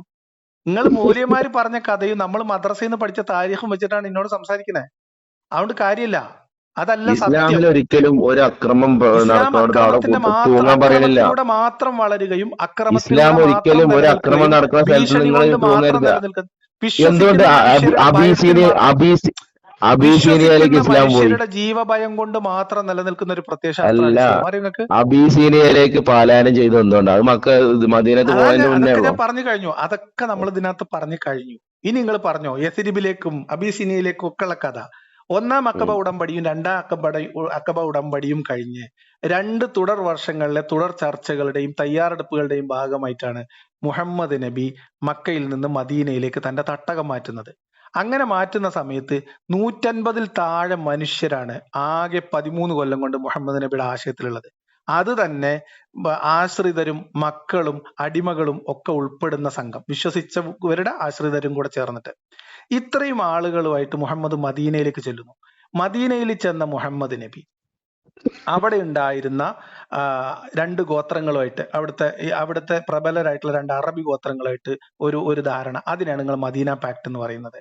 അതിനുശേഷം മുഹമ്മദ് അവിടെ ചെന്നതിന്റെ പിറ്റേ വർഷം മുതൽ മുഹമ്മദിന്റെ സംഘവും വാള് കയ്യിലെടുക്കുകയും ആളുകളെ കൊള്ളയടിക്കാൻ വേണ്ടിയിട്ട് കാത്തിരിക്കുകയും ചെയ്യുന്ന പരിപാടി ഒരിക്കലും ഇല്ല. നിങ്ങൾ യുദ്ധത്തിലല്ലാതെ ചരിത്രം വാളെടുത്തിട്ടില്ല. വായിച്ചിട്ടില്ല നമ്മൾ ഇസ്ലാം മദ്രസയിൽ ഒരിക്കലും പഠിച്ച താരീഖല്ല. യുദ്ധത്തിലല്ലാതെ വാളെടുത്തിട്ടില്ല. എങ്ങനെ? വാളെടുക്കട്ടെ അക്രമം ഇങ്ങോട്ട് പ്രവർത്തിക്കുമ്പോഴാണ് വാളെടുക്കേണ്ടി വന്നിട്ടുള്ളത്. ഒരിക്കലും അല്ല. ഞാൻ നേരത്തെ വായിച്ചതിന്റെ രണ്ടാമത്തെ ഭാഗം ഒക്കെ വായിച്ചുതരാം. യുദ്ധം നടക്കുമെന്നത് തീർച്ചയായിട്ടും സംശയം ഉണ്ടായിരുന്നില്ല. കാരണം തങ്ങളുടെ വിശ്വാസങ്ങളിൽ വിഡ്ഢിത്തരം ആരോപിക്കുകയും, കേട്ടോട്ടോ നിങ്ങൾ, ഞാൻ നേരത്തെ വായിച്ചത് അനിവാര്യമായി നടക്കാൻ പോകുന്ന യുദ്ധത്തിൽ അവർ പരാജയപ്പെടാൻ അത് കാരണമായി തീരുകയും ചെയ്യുന്ന പല സ്ഥലം. യുദ്ധം നടക്കുമെന്നതിൽ സംശയമുണ്ടായിരുന്നില്ല. കാരണം തങ്ങളുടെ വിശ്വാസങ്ങളിൽ വിഡ്ഢിത്തം ആരോപിക്കുകയും ആരാധന വിമർശിക്കുകയും ചെയ്തവർക്കെതിരെ ഖുറൈശികൾ മൗനം പാലിക്കുമായിരുന്നില്ല. മതവിഷയത്തിൽ അവർ അറബി ഖുറൈശികൾക്ക് മാതൃകയായിരിക്കെ വിശേഷിച്ചു. സരിയത്ത് എന്ന സൈന്യത്തിന്റെ ഒരു സരിയത്ത് എന്നാൽ സൈന്യത്തിന്റെ ഒരു വിഭാഗം ഉദ്ദേശമെങ്കിലും ഇവിടെ നബി പങ്കെടുക്കാത്ത യുദ്ധമെന്നാണ് ഉദ്ദേശം. ഷാമിൽ നിന്നും മടങ്ങുന്ന ഖുറൈശികളുടെ വാണിജ്യ സംഘത്തെ തടയുവാൻ വേണ്ടി റമദാൻ മാസത്തിൽ റസൂൽ 30 മുഹാജിറുകളുടെ കൂടെ പിതൃവ്യൻ ഹംസയെ നിയോഗിച്ചു. വെളുത്ത ഒരു കൊടിയും, ഇതിനിടയിൽ എവിടെയും അവര് മുഹമ്മദിനെ മദീനയിൽ വന്ന് ആക്രമിക്കാൻ ഒരു പദ്ധതി ഇട്ടതിന്റെ ഒരു തെളിവും വെച്ചിട്ടില്ല കേട്ടോ. വെളുത്ത ഒരു കൊടിയും ഒരു യുദ്ധം നടത്തുന്നതിന് ശ്രമിക്കുമ്പോ യുദ്ധമാണോ ഇത്? എന്താ സംഭവിച്ചത്? കേൾക്ക്. നിങ്ങള് കിതാബ് വായിച്ചിട്ടില്ല, ഞാൻ വായിച്ചു തരുമ്പോ കേൾക്കൂല. കാരണം വല്ലാത്തൊരു ഈ അമേരിക്കയും ഇറാനും പ്രശ്നമുണ്ട്. അമേരിക്ക ഇറാനൊക്കെ അടക്കട്ടെ. മുഹമ്മദ് നബിയുടെ ആദ്യ സൈനിക സന്നാഹം നിങ്ങൾ കേട്ടോളി. ഹംസയുടെ കൂട്ടുകാരനായ അബൂ മർഷദ് റായ് ആണ് കൊടിയേൽപ്പിച്ചത്. അദ്ദേഹം ബദറിൽ ഷഹീദായിട്ടുണ്ട്. അബൂജഹലും മുശ്രിക്കുകളായ 300 അനുയായികളുമാണ് ഖുറൈശികളുടെ വാണിജ്യ സംഘത്തിൽ ഉണ്ടായിരുന്നത്. മദീന താഴ്വാരത്തിന്റെ ഭാഗത്തെ കടൽ തീരത്തെത്തിയപ്പോൾ പെട്ടെന്ന് ഹംസ വാണിജ്യ സംഘത്തെ കണ്ടുമുട്ടി. രണ്ടു വിഭാഗം യുദ്ധത്തിന് വേണ്ടി അണിനിരുന്നു. അപ്പോൾ എന്തിനാ പോയത് ഇവിടുന്ന്? കച്ചവട സംഘത്തെ തടയാന്. എന്നിട്ട് അവിടെ ചെന്നപ്പോ സ്വാഭാവികമായിട്ട് രണ്ടു കൂട്ടരും ആക്രമിക്കുന്ന അവസ്ഥയിലേക്ക് അങ്ങോട്ടും ഇങ്ങോട്ടും തയ്യാറായി നിന്നു. അപ്പോൾ മുജിദിയുബിന് അമ്രിൽ ജുഹാനി എന്ന ഗോത്രത്തലവൻ ഇടപെട്ടു. അദ്ദേഹത്തെ അനുസരിച്ച് അവർ പിരിഞ്ഞുപോയി. ആര് പിരിഞ്ഞുപോയി? ഹംസ പിരിഞ്ഞുപോയി. ഈ നടപടിയുടെ പേരിൽ മുജിദിയെ റസൂൽ അഭിനന്ദിക്കുകയുണ്ടായി. എന്തുകൊണ്ടെന്നാൽ മുസ്ലിങ്ങൾ എണ്ണത്തിൽ കുറവും ശത്രുക്കൾ അവരെക്കാൾ വളരെ കൂടുതലും ആയിരുന്നു. അതുകൊണ്ട് യുദ്ധം നടക്കാതെ തിരിച്ചുപോയി. ഇതാണ് കേട്ടോ ഒന്നാമത്തെ ശ്രമം. ഷവ്വാൽ മാസത്തിൽ ഹംസയുടെ പിതൃവ്യൻ. രണ്ടാമത്തെ ശ്രമം ഷവ്വാൽ മാസത്തിൽ, ഇത് റമദാനിൽ കഴിഞ്ഞു. രണ്ടാമത്തത് ഷവ്വാൽ മാസത്തിൽ ഹംസയുടെ പിതൃവ്യൻ ഉബൈദത്ത് ബിൻ ഹാരിസിന്റെ നേതൃത്വത്തിൽ 80 മുഹാജിറുകളെ ഖുറൈശികളുടെ വാണിജ്യ സംഘത്തെ തടയുവാൻ റസൂൽ നിയോഗിച്ചു. നേരത്തെ എത്ര ആളാ പോയത്? 30. ഇപ്പൊ എത്രയായി? 80. ഇത്തവണ നബി മിസ്തഹ് ബിൻ അസാസിനെയാണ് വെള്ളക്കൊടി ഏൽപ്പിച്ചിരുന്നത്. റാബിഖ് എന്ന മൈതാനത്തിനടുത്ത് വെച്ച് ഖുറൈശികൾ 200 പേരടങ്ങുന്ന വാണിജ്യ സംഘത്തെ കണ്ടു. പരസ്പരം അമ്പെയ്ത്ത് നടന്നെങ്കിലും മുസ്ലിങ്ങളുടെ പിറകിൽ സഹായ സൈന്യം വരുന്നുണ്ടാകുമോ എന്ന് ഭയപ്പെട്ട മുശ്രിക്കുകൾ പിന്തിരിഞ്ഞോടുകയാണ് ഉണ്ടായത്. കച്ചവടയാത്രക്ക് പോകുന്ന സംഘത്തെ പോയിട്ട് അവർക്ക് നേരെ അമ്പെയ്യാൻ 80 ആളെ പറഞ്ഞയച്ചു മുഹമ്മദ് നബി കേട്ടോ. എന്ത് യുദ്ധം? ഓല് പേടിച്ചോടി. ഓക്കെ, മുസ്ലിം സൈന്യം അവരെ പിന്തുടരുകയുണ്ടായില്ല. എന്തൊരു മഹാമനസ്കത. മുശ്രിക്കുകളുടെ പക്ഷത്തു നിന്നും മിഖ്ദാദ് ബിൻ അംർ, ഉഖത്ത് ബിൻ അസാൻ എന്നിവർ മുസ്ലിം പക്ഷത്തേക്ക് ഓടി വന്നു. അവർ മുസ്ലിങ്ങളായിരുന്നു. മുസ്ലിങ്ങളുമായി ചേരാൻ വേണ്ടിയായിരുന്നു അവർ പുറപ്പെട്ടിരുന്നത്. റസൂലിന്റെ മുലകുടി ബന്ധത്തിൽ ഇനി അടുത്തത് മരണങ്ങളൊക്കെ ഉണ്ട് കേട്ടോ അതിന്റെ ഇടയിൽ. അതൊക്കെ പോട്ടെ, യുദ്ധത്തിലേക്ക് തിരിച്ചു വരാം. ഹിജ്റ രണ്ടാം വർഷം. ഇത് ആദ്യത്തെ വർഷം നടന്ന കേട്ടോ. ഇത് രണ്ടാം വർഷം. ഖുറൈശികളുടെ വാണിജ്യ സംഘത്തെ നേരിടാൻ വേണ്ടി മൂന്നാമത്തെ ശ്രമം. ഹിജ്റ രണ്ടാം വർഷത്തിൽ നിന്ന് 12 ദിവസം പിന്നിട്ട ശേഷം സഅദ് ബിൻ ഉബാദയെ മദീനയിൽ തന്റെ പ്രതിനിധിയായി നിശ്ചയിച്ചുകൊണ്ട് റസൂൽ നബി തന്നെ പുറപ്പെട്ടു. കൊടി വഹിച്ചിരുന്ന പിതൃവ്യൻ ഹംസയാണ്. അങ്ങനെ വദ്ദാൻ എന്ന സ്ഥലത്തെത്തി. സംഘം നേരത്തെ കടന്നുപോയിരുന്നത് കൊണ്ട് കച്ചവട സംഘം നേരത്തെ കടന്നുപോയി കഴിഞ്ഞിരുന്നതിനാൽ അവിടെ വെച്ച് ഒരു യുദ്ധത്തെ നേരിടേണ്ടി വന്നില്ല. എങ്ങനെയുണ്ട് യുദ്ധം? ഈ യാത്രയിൽ ബനി ലംറ ഗോത്രക്കാരനുമായി റസൂൽ ഒരു ഉടമ്പടിയിൽ ഏർപ്പെടുകയുണ്ടായി. അവർക്ക് സംരക്ഷണം നൽകുമെന്നും മുസ്ലിങ്ങൾ സഹായ അഭ്യർത്ഥന നടത്തിയാൽ അവർ ഇങ്ങോട്ടും സഹായിക്കണമെന്നുമായിരുന്നു ഉടമ്പടി.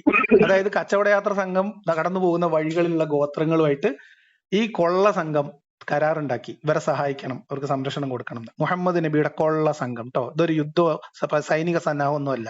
ഇത് ഞാൻ വായിക്കുന്നത് ഞാൻ എഴുതിയ പുസ്തകമല്ല. പ്രവാചക ചരിത്രം നൂറുൽ യഖീൻ എന്ന് പറയുന്ന പുസ്തകം ഇപ്പോഴും തിരൂരങ്ങാടി ബുക്ക് സ്റ്റാൾ പ്രസിദ്ധീകരിച്ച് മുസ്ലിം ബുക്ക് സ്റ്റാളുകളിൽ ഇസ്ലാമിക് ബുക്ക് സ്റ്റാളുകളിൽ വിതരണത്തിലുള്ള പുസ്തകമാണ്. മനസ്സിലായോ? ഇങ്ങനെയാണ് മുഹമ്മദ് നബി യുദ്ധം തുടങ്ങുന്നത്. മനസ്സിലായോ? അല്ലാതെ ഞാൻ പറഞ്ഞല്ലേ, യുദ്ധം തുടങ്ങാനുള്ള കാരണം ഈ ഒരു സംഗതി, അതായത് ഈ സമ്പത്ത് കൊണ്ടാണ്, ഈ പോകുന്ന സമ്പത്ത് കൊണ്ടാണ് ഇസ്ലാമിനെതിരെ യുദ്ധം ചെയ്യാൻ ശ്രമിക്കുന്നത്. ചങ്ങാതിയെ, ഈ പോകുന്ന സമ്പത്ത് കൊണ്ടാണ് അയച്ച ഞം കഴിക്കുന്നതേ. മുഹമ്മദ് നബിക്ക് അബൂ താലിബ് തിന്നാൻ വാങ്ങി കൊടുത്തത് ഇങ്ങനെ കച്ചവടം ഏറ്റവും വലിയ ഉദ്ദേശം എന്ന് പറഞ്ഞത്, ഇപ്പൊ നബി സല്ലല്ലാഹു അലൈഹി വസല്ലം മദീനയിൽ എത്തിയതിനു ശേഷം ഇവിടുത്തെ നേതാവുമാരെ അവർ ചർച്ച നടത്തിയിട്ടുണ്ട്. അന്ന് മദീന ഭരിച്ച നാളായിട്ട് ചർച്ച നടത്തി. നിങ്ങൾ പറയുന്ന വാദങ്ങളല്ലേ ഇതൊക്കെ? ശരി, നമ്മള് അറിയുന്ന വാദങ്ങൾ നിങ്ങൾ അംഗീകരിക്കില്ല. നിങ്ങൾ ഇസ്ലാമിന്റെ ശത്രുക്കളെ വിളിച്ചു പറയുന്ന ഈ കച്ചവട സംഘത്തെ തടയാൻ വേണ്ടി ആദ്യം 30 ആള്, പിന്നെ 80 ആള്, പിന്നെ നബി നേരിട്ട് പുറപ്പെട്ടു പോയി. അങ്ങനെ ഇതൊക്കെ 2-3 ശ്രമം കഴിഞ്ഞ് ഹിജറ 2-ാം വർഷം ലാസ്റ്റ് ആണല്ലോ ഈ പറഞ്ഞ ബദർ നടക്കുന്നത്. 20 പേരടങ്ങുന്ന ഒരു കച്ചവട സംഘത്തെ കൊള്ള ചെയ്യാൻ വേണ്ടിയിട്ടാണ് മുഹമ്മദ് നബി 313 ആൾക്കാരെ കൊണ്ടുപോയത്. ആ 313 പേരിൽ നിന്ന് ഈ സമ്പത്ത് രക്ഷപ്പെടുത്തി എടുക്കാൻ വേണ്ടിയിട്ടാണ് അബൂജഹലു സംഘവും മദീനയിൽ നിന്ന് മക്കയിൽ നിന്ന് പുറപ്പെട്ടിട്ട് പോരുന്നത്. ഇതാണ് കഥ. ഇതാണ് യഥാർത്ഥത്തിൽ നടന്ന സംഭവം. നമ്മൾ ഈ പറഞ്ഞ 1000 പേരുമായി 313 ആൾക്കാരായിട്ട് യുദ്ധം ചെയ്യാൻ മക്കയിൽ നിന്ന് ആൾക്കാർ വന്നു. എന്നിട്ട് ആരാ വിജയിച്ചേ? നിങ്ങൾ ആദ്യം ബദർ യുദ്ധത്തിന്റെ കഥ നിങ്ങൾ കേട്ടിട്ടില്ലേ? നിങ്ങൾ ബദർ യുദ്ധത്തിന്റെ കഥ വായിച്ചിക്കണോ? ഇത് വിജയിക്ക എന്ന് പറഞ്ഞാല് അന്നത്തെ കാലത്ത് യുദ്ധത്തിൽ നിന്ന് പിന്തിരിഞ്ഞു പോയാല് പിന്നെ ഇസ്ലാമിലെ യുദ്ധം ചെയ്തുകൊണ്ടിരിക്കുമ്പോ അവര് പിന്തിരിഞ്ഞു പോകുന്നത് വരെ യുദ്ധം ചെയ്യാന്നുള്ളതുള്ളൂ. അല്ലാതെ അവിടെ യുദ്ധം കച്ചവട സംഘത്തെ ആക്രമിക്കാൻ വേണ്ടി പടയൊരുങ്ങി പോകുന്ന യുദ്ധം കാര്യം ഞാൻ പറഞ്ഞത്. അത് അവരുടെ സാമ്പത്തികമായ യുദ്ധത്തിന്റെ ഓരോ കാര്യങ്ങളാണ്. എന്ത് യുദ്ധം? ബദർ യുദ്ധം നിങ്ങൾക്ക് വായിച്ചു തരാം. ബദർ യുദ്ധം നിങ്ങൾക്ക് വായിച്ചു തരണോ? 1-ാം ബദർ ആണ്ട് വേറെ സംഭവം നടക്കണ്ട അതിന്റെ അടിയില്. ഒരു മിനിറ്റ്.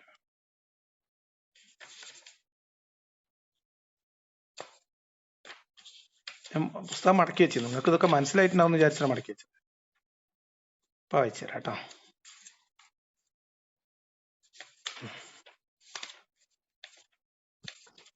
സംഘടനകളുടെ തുടക്കം, ജൂതർക്ക് ഭീഷണി, അതിന്റെ മുമ്പാണ് ബദർ. ഏതോ ശത്രു എഴുതിയ പുസ്തകം ഉണ്ടല്ലോ. ഈ പുസ്തകം ഏതാ നിങ്ങൾക്ക് അറിയോ? ഞാൻ വായിച്ചത് ഹുസൈൻ ഹൈക്കലിന്റെ മുഹമ്മദ് എന്ന് പറഞ്ഞ പുസ്തകം. ഈ പുസ്തകം എന്തിനാ എഴുതിയ അറിയോ? ഈ ഓറിയന്റലിസ്റ്റുകളായിട്ടുള്ള ക്രിസ്ത്യാനികള് ഇസ്ലാമിനെ കരിവേരിത്തേക്കാൻ വേണ്ടിയിട്ട് പല കള്ളക്കഥകളും എഴുതിയിട്ടുണ്ടെന്നും അതിനൊക്കെ പൊളിച്ചെടുക്കാൻ വേണ്ടി മറുപടി ആയിട്ട് എഴുതിയ പുസ്തകം കേട്ടത്. നിങ്ങൾക്ക് കഥ തിരിയില്ലെങ്കിൽ ഇപ്പൊ നമുക്ക് ഉത്തരവാദിത്തല്ലോ. ഇസ്ലാം എല്ലാരും എല്ലാം ഉൾക്കൊള്ളാൻ കഴിയൂലല്ലോ. എഴുതിയത് കൊടുന്നോളി. ഇതിന് വിരുദ്ധമായ ഒരു കഥ നിങ്ങൾ വേറെ സ്ഥലത്ത് നിന്ന് കൊണ്ടുവരും. അതല്ല ഇപ്പൊ ഞാൻ പറഞ്ഞു എന്റെ ഉമ്മത്ത് 73 കക്ഷിയാവും. അതില് 72 വൈകേട്. 100 ആയാലും അതിൽ ഒന്നേ നല്ല മാർഗത്തിൽ ഉണ്ടാവുള്ളൂ. ബാക്കിയൊക്കെ വൈകേടിലാവും. ആകെയുള്ള ഇസ്ലാം മൊത്തത്തിൽ വഴികേടാണെന്നേ. ഇസ്ലാം മൊത്തത്തിൽ വഴികേടാണ്. ഞങ്ങൾക്ക് ആ യുദ്ധം നടക്കുന്ന ആ ഒരു സംഘടന നടക്കുന്ന ഒരു രംഗമുണ്ട്. അതില് ആദ്യം വരുന്നത് നിങ്ങൾക്ക് അതിന്റെ ഒരു സംഭവം ഇതിനകത്ത് ഉണ്ടോ എനിക്കറിയില്ല. ഒരു മിനിറ്റ്. അതിന്റെ തുടക്കമുണ്ട്. മുസ്ലിങ്ങളുടെ ആത്മവീര്യം. ഇതിനകത്ത് ആ രംഗം, യുദ്ധരംഗം ഇതിനകത്ത് വിശദീകരിച്ചിട്ടില്ല. ഈ യുദ്ധത്തില് ആദ്യം മുഹമ്മദിന്റെ അടുത്ത് നിന്ന് 3 ആളും ഖുറൈശികളിൽ നിന്ന് 3 ആളാണ് ഇറങ്ങുന്നത്. നിങ്ങൾ 1000 ആളെ ജയിച്ച കഥയാണ് ഈ പറയുന്നത് കേട്ടോ. ദ്വന്ദ്വ യുദ്ധാണ്. ഓരോരുത്തർക്ക് എതിരാളികളായിട്ട്, അത് ഒറ്റക്കൊറ്റക്ക്. ഇതില് എന്താ പറയാ, നമ്മുടെ ഉത്തബയാണോ ഷെയ്ബയാണോ എനിക്ക് പേര് ഓർമ്മയില്ല. ഒരാളുടെ തലയില് നിങ്ങൾ വലിയ സന്നാഹമായിട്ട് വന്ന യുദ്ധത്തിന് വന്ന ഒരാളുടെ കയ്യില് അയാളുടെ പടച്ചട്ട പോലും തലയിൽ വെക്കുന്ന ചട്ട പോലും ഇല്ല. എന്നിട്ട് അയാൾ ഒരു പുതപ്പ് തലയിൽ കെട്ടിയിട്ടാണ് യുദ്ധത്തിന് ഇറങ്ങിയത്. പറയട്ടെ സംഭവം കേൾക്കും. ബദർ യുദ്ധം, അതായത് സംഘടന തുടങ്ങുന്ന രംഗാണ് ഈ പറയണേ. എന്നിട്ട് 2 മുസ്ലിങ്ങളുടെ ഭാഗത്തു നിന്നുള്ള 2 ആളുകൾ ഖുറൈശി ഭാഗത്തു നിന്ന് 2 ആൾക്കാരെ കൊന്നു. അതായത് ഒറ്റക്കൊറ്റക്കാണല്ലോ. മൂന്നാമത്തെ ജോഡിയുടെ യുദ്ധം നടക്കുമ്പോ ഇസ്ലാമിക പക്ഷത്തുള്ള ആൾക്ക് കാലിന്റെ മസിലിൽ പരിക്ക് പറ്റി. അയാൾ വീഴും എന്നായപ്പോ ജയിച്ച് മാറി നിന്ന ഈ രണ്ടാൾ കൂടി ഇറങ്ങിയിട്ട് ഈ ഒരാളെ അപ്പുറം ഇപ്പുറം നിന്ന് യാതൊരു യുദ്ധമര്യാദ ഇല്ലാതെ കാളാൻ പുളം വെട്ടി. ഇത് ഇസ്ലാമിന്റെ ചരിത്രത്തിലുള്ളതാ. അറിയങ്ങൾക്ക് നിങ്ങൾ ആ മോയിൻകുട്ടി വൈദ്യരുടെ കഥയിലും ആ പടപ്പാട്ടെങ്കിലും എന്നിട്ട് വായിക്കും, മനസ്സിലായി? അപ്പൊ ഇങ്ങനത്തെ ഒരു തരത്തിലും ന്യായീകരിക്കാൻ പറ്റാത്ത യുദ്ധത്തില് കൊള്ള യുദ്ധമല്ല, യുദ്ധത്തിന്റെ നിയമം എന്ന് പറഞ്ഞാൽ എന്താ? കൊള്ള യുദ്ധം യുദ്ധം എന്നൊക്കെ എന്ന് വെറുതെ പറഞ്ഞാല് പറയാം. ഇത് ബദറിൽ നിർത്തിയില്ല, ബദറിൽ നിർത്തിയില്ല. കൂട്ടാണെങ്കിലും എവിടേക്കാ ഒറ്റക്കാണെങ്കിലും നമ്മൾ യുദ്ധം പോണത്? യുദ്ധം തിരിച്ചു തന്നെയല്ലേ? പോകേണ്ടത് എവിടേക്കാന്നറിയോ? തിരിച്ചു പോകേണ്ടത് പറഞ്ഞുതരാം. ഈ രീതിയിൽ മദീനയിൽ വന്നതിന്റെ പിറ്റേ കൊല്ലം തൊട്ട് വാളെടുക്കുകയും കച്ചവടത്തിന് പോകുന്ന ആളുകളെ കൊള്ളയടിക്കുകയും അവരുടെ അതിന്റെ സമ്പത്ത് ഇടയിൽ നിങ്ങൾ പിടിച്ചെടുക്കുകയും. പറഞ്ഞല്ലോ ഇസ്ലാമിന് ഒരുപാട് പ്രയാസങ്ങൾ നേരിട്ടുണ്ട്, അത് പറയണം. അതുകൂടി കൂട്ടി പറയുമ്പോഴാണ് അത് എന്ത് കൂട്ടി ഇതിന്റെയൊക്കെ പിന്നിലൊരു അതിനുള്ള കാരണം കാരണവും ഉണ്ടായെന്ന് ഞാൻ നമുക്ക് പറഞ്ഞല്ലോ. മനസ്സിലാവുള്ളൂ. അതിനുള്ള കാരണവും ഞങ്ങളോട് പറഞ്ഞല്ലോ. അത് താങ്കൾ പറയുന്ന പല കാര്യങ്ങളിലും ഈ സംഗതി താങ്കൾ നിങ്ങൾ കൂട്ടലില്ല. അംഗീകരിക്കണ്ട, കാരണം എന്താ വെച്ചാൽ കിതാബിലുള്ളതാണ്. ബാക്കിയുള്ള ആളുകൾ തെറ്റിദ്ധരിക്കോ ഇസ്ലാം അപ്പൊ ഇങ്ങനെ പ്രയാസം നേരിട്ടിട്ടാണ് യുദ്ധത്തിന് ഇറങ്ങി എന്ന് കിതാബിന്റെ പേര് പറയുന്നു. പറഞ്ഞ തന്നെ ഏറ്റവും ചുരുങ്ങിയത് വിശ്വാസികൾ, ഈ കാര്യങ്ങളും കഥകൾ കേൾക്കുന്ന ആളുകൾ ഏറ്റവും ചുരുങ്ങിയത് മർക്കസിന്റെ ബുക്ക് സ്റ്റാളിൽ പോയാലോ അല്ലെങ്കിൽ അവിടെ എജുമാട്ടിൽ പോയാലോ ഒക്കെ, അല്ലെങ്കിൽ തിരുരങ്ങാടി ബുക്ക് സ്റ്റാളിന്റെ ഏതെങ്കിലും ബുക്ക് സ്റ്റാളിൽ പോയാലൊക്കെ നൂറുൽ യഖീൻ എന്ന് പറയുന്ന ചെറിയ പുസ്തകം കിട്ടും. സംഗ്രഹിച്ച് കഥ എഴുതിയ ചരിത്രം എഴുതിയ പുസ്തകം അതെങ്കിലും എടുത്ത് വായിച്ചിട്ട് വേണം. അല്ലാതെ നമ്മൾ 5ാം ക്ലാസ് 6ാം ക്ലാസ്സും പഠിച്ച താരീഖ് അല്ല ഇസ്ലാമിന്റെ ചരിത്രം. അത് നമ്മൾ മൂല്യന്മാര് വയൽ പറയണതും അല്ല. വിമർശകർക്ക് മറുപടി പറയാൻ വേണ്ടിയിട്ട് ഈ ഉണ്ണാക്കന്മാര് കേറി എന്ന് പറയുന്ന ബഡായി അല്ല ഇസ്ലാമിന്റെ ചരിത്രം. അത് ഗ്രന്ഥത്തിലുണ്ട്. തുടക്കം മുതൽ കൊള്ളയും കൊലയും മുഹമ്മദ് തുടർന്നു. എല്ലാ ഗോത്രങ്ങളെയും ഈ ബദറിൽ ജയിച്ച ഊറ്റത്തിൽ മുഹമ്മദിനെ വിമർശിച്ച ആളുകളെ തെരഞ്ഞു പിടിച്ച് കൊല്ലാൻ ഉത്തരവിട്ടത് ലിസ്റ്റ് ചെയ്തിട്ട്, ആളുകളുടെ പേര് ലിസ്റ്റ് ചെയ്തിട്ട് ഇതിനകത്ത് എഴുതിയിട്ടുണ്ട്. വെറുതെ ആളുകളെ ഇന്ന ആളെ കൊല്ലാൻ ആരാ ഉള്ളത്, അപ്പൊ ഞാൻ പോയി കൊല്ലാം, എന്നിട്ട് പോവാ കൊല്ല. നെല്ലറുബിന് കഅബ് ബിൻ അഷ്റഫിനെ കൊന്ന കഥ സംഭവം ഹദീസിലുണ്ട്. അങ്ങനെ ഉണ്ടെന്നുണ്ടെങ്കിൽ ഖുർആൻ ഒന്ന് പറയും, പ്രവൃത്തിയിൽ മറ്റൊന്നും ആവൂല. വിശുദ്ധ ഖുർആൻ പറയുന്നത് ഖുർആനിലും ഇതൊക്കെ നബി പറഞ്ഞിട്ടുണ്ട്. അങ്ങേക്ക് ഈ പ്രബോധനം എത്തിക്കുക എന്നുള്ളത് മാത്രമേ ഉള്ളൂ. ഖുർആനിൽ ഇത് പറഞ്ഞിട്ടില്ല. നിങ്ങൾക്ക് എവിടുന്ന് കിട്ടി? ഖുർആനിൽ പറഞ്ഞിട്ടുണ്ട്. യുദ്ധത്തില് കൊല്ലുന്ന കാര്യം പറഞ്ഞിട്ടുണ്ട്. യുദ്ധത്തിൽ കൊല്ലല്ല, യുദ്ധത്തിൽ കൊല്ലുക എന്നതല്ല. എന്താണ് യുദ്ധം? എപ്പോഴും യുദ്ധം ഉണ്ടാവണം ഇസ്ലാമില്? ഇസ്ലാമിന്റെ അപ്രമാദിത്യത്തെ ആര് എതിർത്താലും അവിടെ യുദ്ധമാണ്. അവിടെ ദാറുൽ ഹർബായി. നിങ്ങൾക്ക് ഇതിന്റെ ഒന്നും അറിയില്ല. അതാണ് സംഭവം. ഇനി പറയട്ടെ, ഞാൻ ബനു ഖുറൈദയിൽ ചെന്നിട്ട് വേണം നിർത്താൻ. ബനു ഖുറൈദയിൽ ചെന്നിട്ട് വേണം നിർത്താൻ.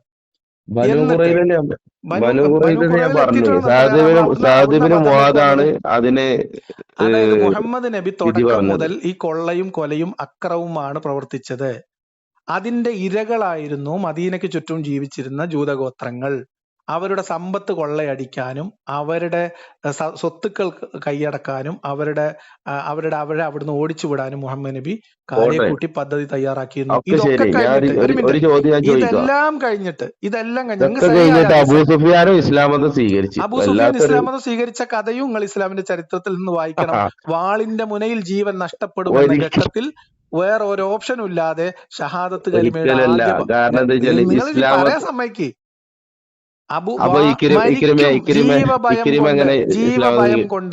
ജീവഭയം കൊണ്ട് അബൂ സുഫിയാൻ അഷ്ഹദു ലാ അള്ളാഹുവിന്റെ ദൈവത്വം അംഗീകരിച്ചു. മുഹമ്മദിന്റെ പ്രവാചകത്വം അബൂ സുഫിയാൻ അംഗീകരിച്ചത് ഞാൻ രേഖകളിൽ കണ്ടിട്ടില്ല. ഷഹാദത്ത് കലിമ പൂർണ്ണാർത്ഥത്തിൽ ചൊല്ലിയത് എവിടെയെങ്കിലും ഉണ്ടെങ്കിൽ നിങ്ങൾ കൊണ്ടുവന്നോളെ കാണിക്കാം. അങ്ങനെയാണെങ്കിൽ കൊല്ലണ്ടല്ലായിരുന്നു പൂർണ്ണാർത്ഥത്തിൽ മതിയാറിന് മോമനെ വിട്ടോളാൻ പറഞ്ഞു. അതന്നെ. അപ്പൊ അപ്പോഴും അവിടെ കാരുണ്യം അല്ലേ? എന്ത് കാരുണ്യം? എന്ത് കാരുണ്യം? ഏത് ഇക്രിമ? അബൂജഹലിന്റെ മകനല്ലേ? അല്ലേ? മക്കം ഫത്ഹ്, ഹുദൈബിയ സന്ധി, ഇതൊക്കെ അതെല്ലാം ചതിയായിരുന്നു. ചതിപ്രയോഗം, കൊല. ഉറങ്ങിക്കിടക്കുന്ന ഗോത്രങ്ങളെ കൊള്ളയാൻ വേണ്ടിയിട്ടാണ് മുഹമ്മദ് നബി ആൾക്കാരും കൊണ്ട് പോയിട്ടുള്ളത്. രാത്രി യാത്ര ചെയ്തിട്ട് പകൽ യാത്ര ചെയ്ത് രാത്രി പതിയിരുന്ന് പുലർച്ചെ എല്ലാവരും ആഴമേറിയ ഉറക്കത്തിലേക്ക് വീഴുന്ന സമയം നോക്കി ഗോത്രങ്ങളെ ആക്രമിച്ചേ ഓടുന്നു. സമ്പത്തും സ്ത്രീകളെയും കുട്ടികളെയും പിടിച്ചെടുത്ത് വീതം വെച്ചു കൊടുത്തതിന്റെയും സംഭവങ്ങൾ ഇസ്ലാമിന്റെ ചരിത്രത്തിലും ഹദീസിലുണ്ട്. വീതം വെക്കല്ല, പെൺകുട്ടികളെയും സ്ത്രീകളെയൊക്കെ പിടിച്ചെടുത്തിട്ട് ലൈംഗിക ആവശ്യങ്ങൾക്ക് ഉപയോഗിക്കാനുള്ള അനുമതിയോടുകൂടി അണികൾക്ക് വീതം വെച്ചു കൊടുത്ത 424 നിങ്ങൾ എടുത്ത് വായിക്കി. ഭർത്താക്കന്മാര് നാലിലൊന്നാണ്. പിടിച്ചുകൊണ്ടെന്ന അടിമകളാക്കിയ ആളുകളില് യുദ്ധത്തടവുകാരായി പിടിച്ചുകൊടുന്ന വിവാഹത്തിന്റെ കാര്യം ഇങ്ങനെ വീതം വെച്ച് കൊടുത്ത സ്ത്രീകളിലെ ഭർത്താക്കന്മാര് ജീവിച്ചിരിക്കുമ്പോ അവരുമായിട്ട് ശാരീരിക ബന്ധത്തിൽ ഏർപ്പെടാൻ വൈക്ലഭ്യം മുഹമ്മദിന്റെ അനുചരന്മാരെ സമാധാനിപ്പിക്കാൻ വേണ്ടി ഇറങ്ങിയ ആയത്താണ് 4:24. നിങ്ങൾ വായിച്ചു നോക്കി ഖുറാനില്. ഓൽക്ക് ഭർത്താക്കന്മാരുടെയും കുഴപ്പമില്ല എന്ന്. അപ്പൊ ഇതൊന്നും ഞാൻ പറഞ്ഞില്ലേ, ഞാനൊക്കെ മദ്രസയിൽ പോയിട്ടുണ്ട്. അപ്പൊ നമ്മൾ അവിടുന്ന് പഠിച്ചതും ഉസ്താദ്മാര് നമുക്ക് പറഞ്ഞു തന്നതും പിന്നെ വയലിൽ കേൾക്കുന്നതും ഈ ഉണ്ണാക്കന്മാര് വെളുപ്പിച്ച് പറയുന്ന സാധനമൊന്നുമല്ല ഈ ദീന്. ഗ്രന്ഥത്തിലുള്ള ഇസ്ലാം ദീന് പറഞ്ഞ വേറെയാണ്. ഞാനൊരു കാര്യം പറയട്ടെ, നിങ്ങൾ ഇസ്ലാം എന്ന് പറയട്ടെ, ഇസ്ലാമിന്റെ യഥാർത്ഥ ഉദ്ദേശം എന്താ ഇസ്ലാമിന്റെ വെച്ചാൽ യഥാർത്ഥ മുഹമ്മദ് നബി ചെയ്തു കൂട്ടിയ കാര്യങ്ങളല്ലേ ഇസ്ലാമിന്റെ യഥാർത്ഥ. ഒരിക്കലല്ല, ഖുറാനല്ലേ യഥാർത്ഥ പ്രമാണം. അതല്ല ഖുറാനല്ലേ യഥാർത്ഥ പ്രമാണം അള്ളാഹുമായി അല്ലേ? സംസാരിക്കുന്ന ഒരു ജനതയെ ഉണ്ടാക്കുക എന്നുള്ളതാണ്. അതാണ് അള്ളാഹുമായിട്ട് യഥാർത്ഥ സംസാരിക്കുക. ലക്ഷ്യം. പിന്നെ നിങ്ങള് ദീനിന്ന് പുറത്തു പോണ കഥയാണ്.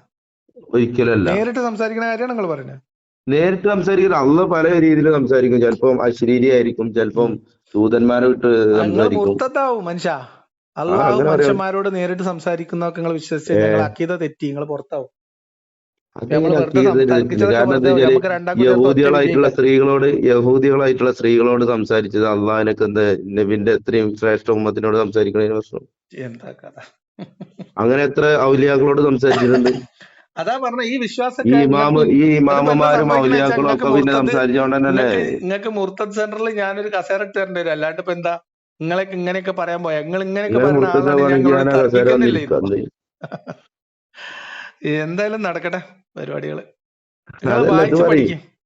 ഇസ്ലാമിന്റേത് അതാണ്, ആ കാര്യമാണ് മെയിൻ ആയിട്ട്. ആദ്യം ചെയ്യേണ്ടത് ഖുർആൻ അതിന്റെ പരിഭാഷയും വിശദീകരണം നിങ്ങൾക്ക് ഇഷ്ടപ്പെടുന്ന ഖുർആൻ പരിഭാഷ എന്റെ മുന്നിലുണ്ട്. നിങ്ങൾ എത്ര 4:24 ഒന്ന് വായിച്ചോളി. നിസായിൽ 24-ാമത്തെ വചനം ഒന്ന് എടുത്ത് വായിച്ചോളി. നിങ്ങളൊന്ന് വായിച്ചാൽ മതി, മലയാളത്തിൽ വായിച്ചാൽ മതി.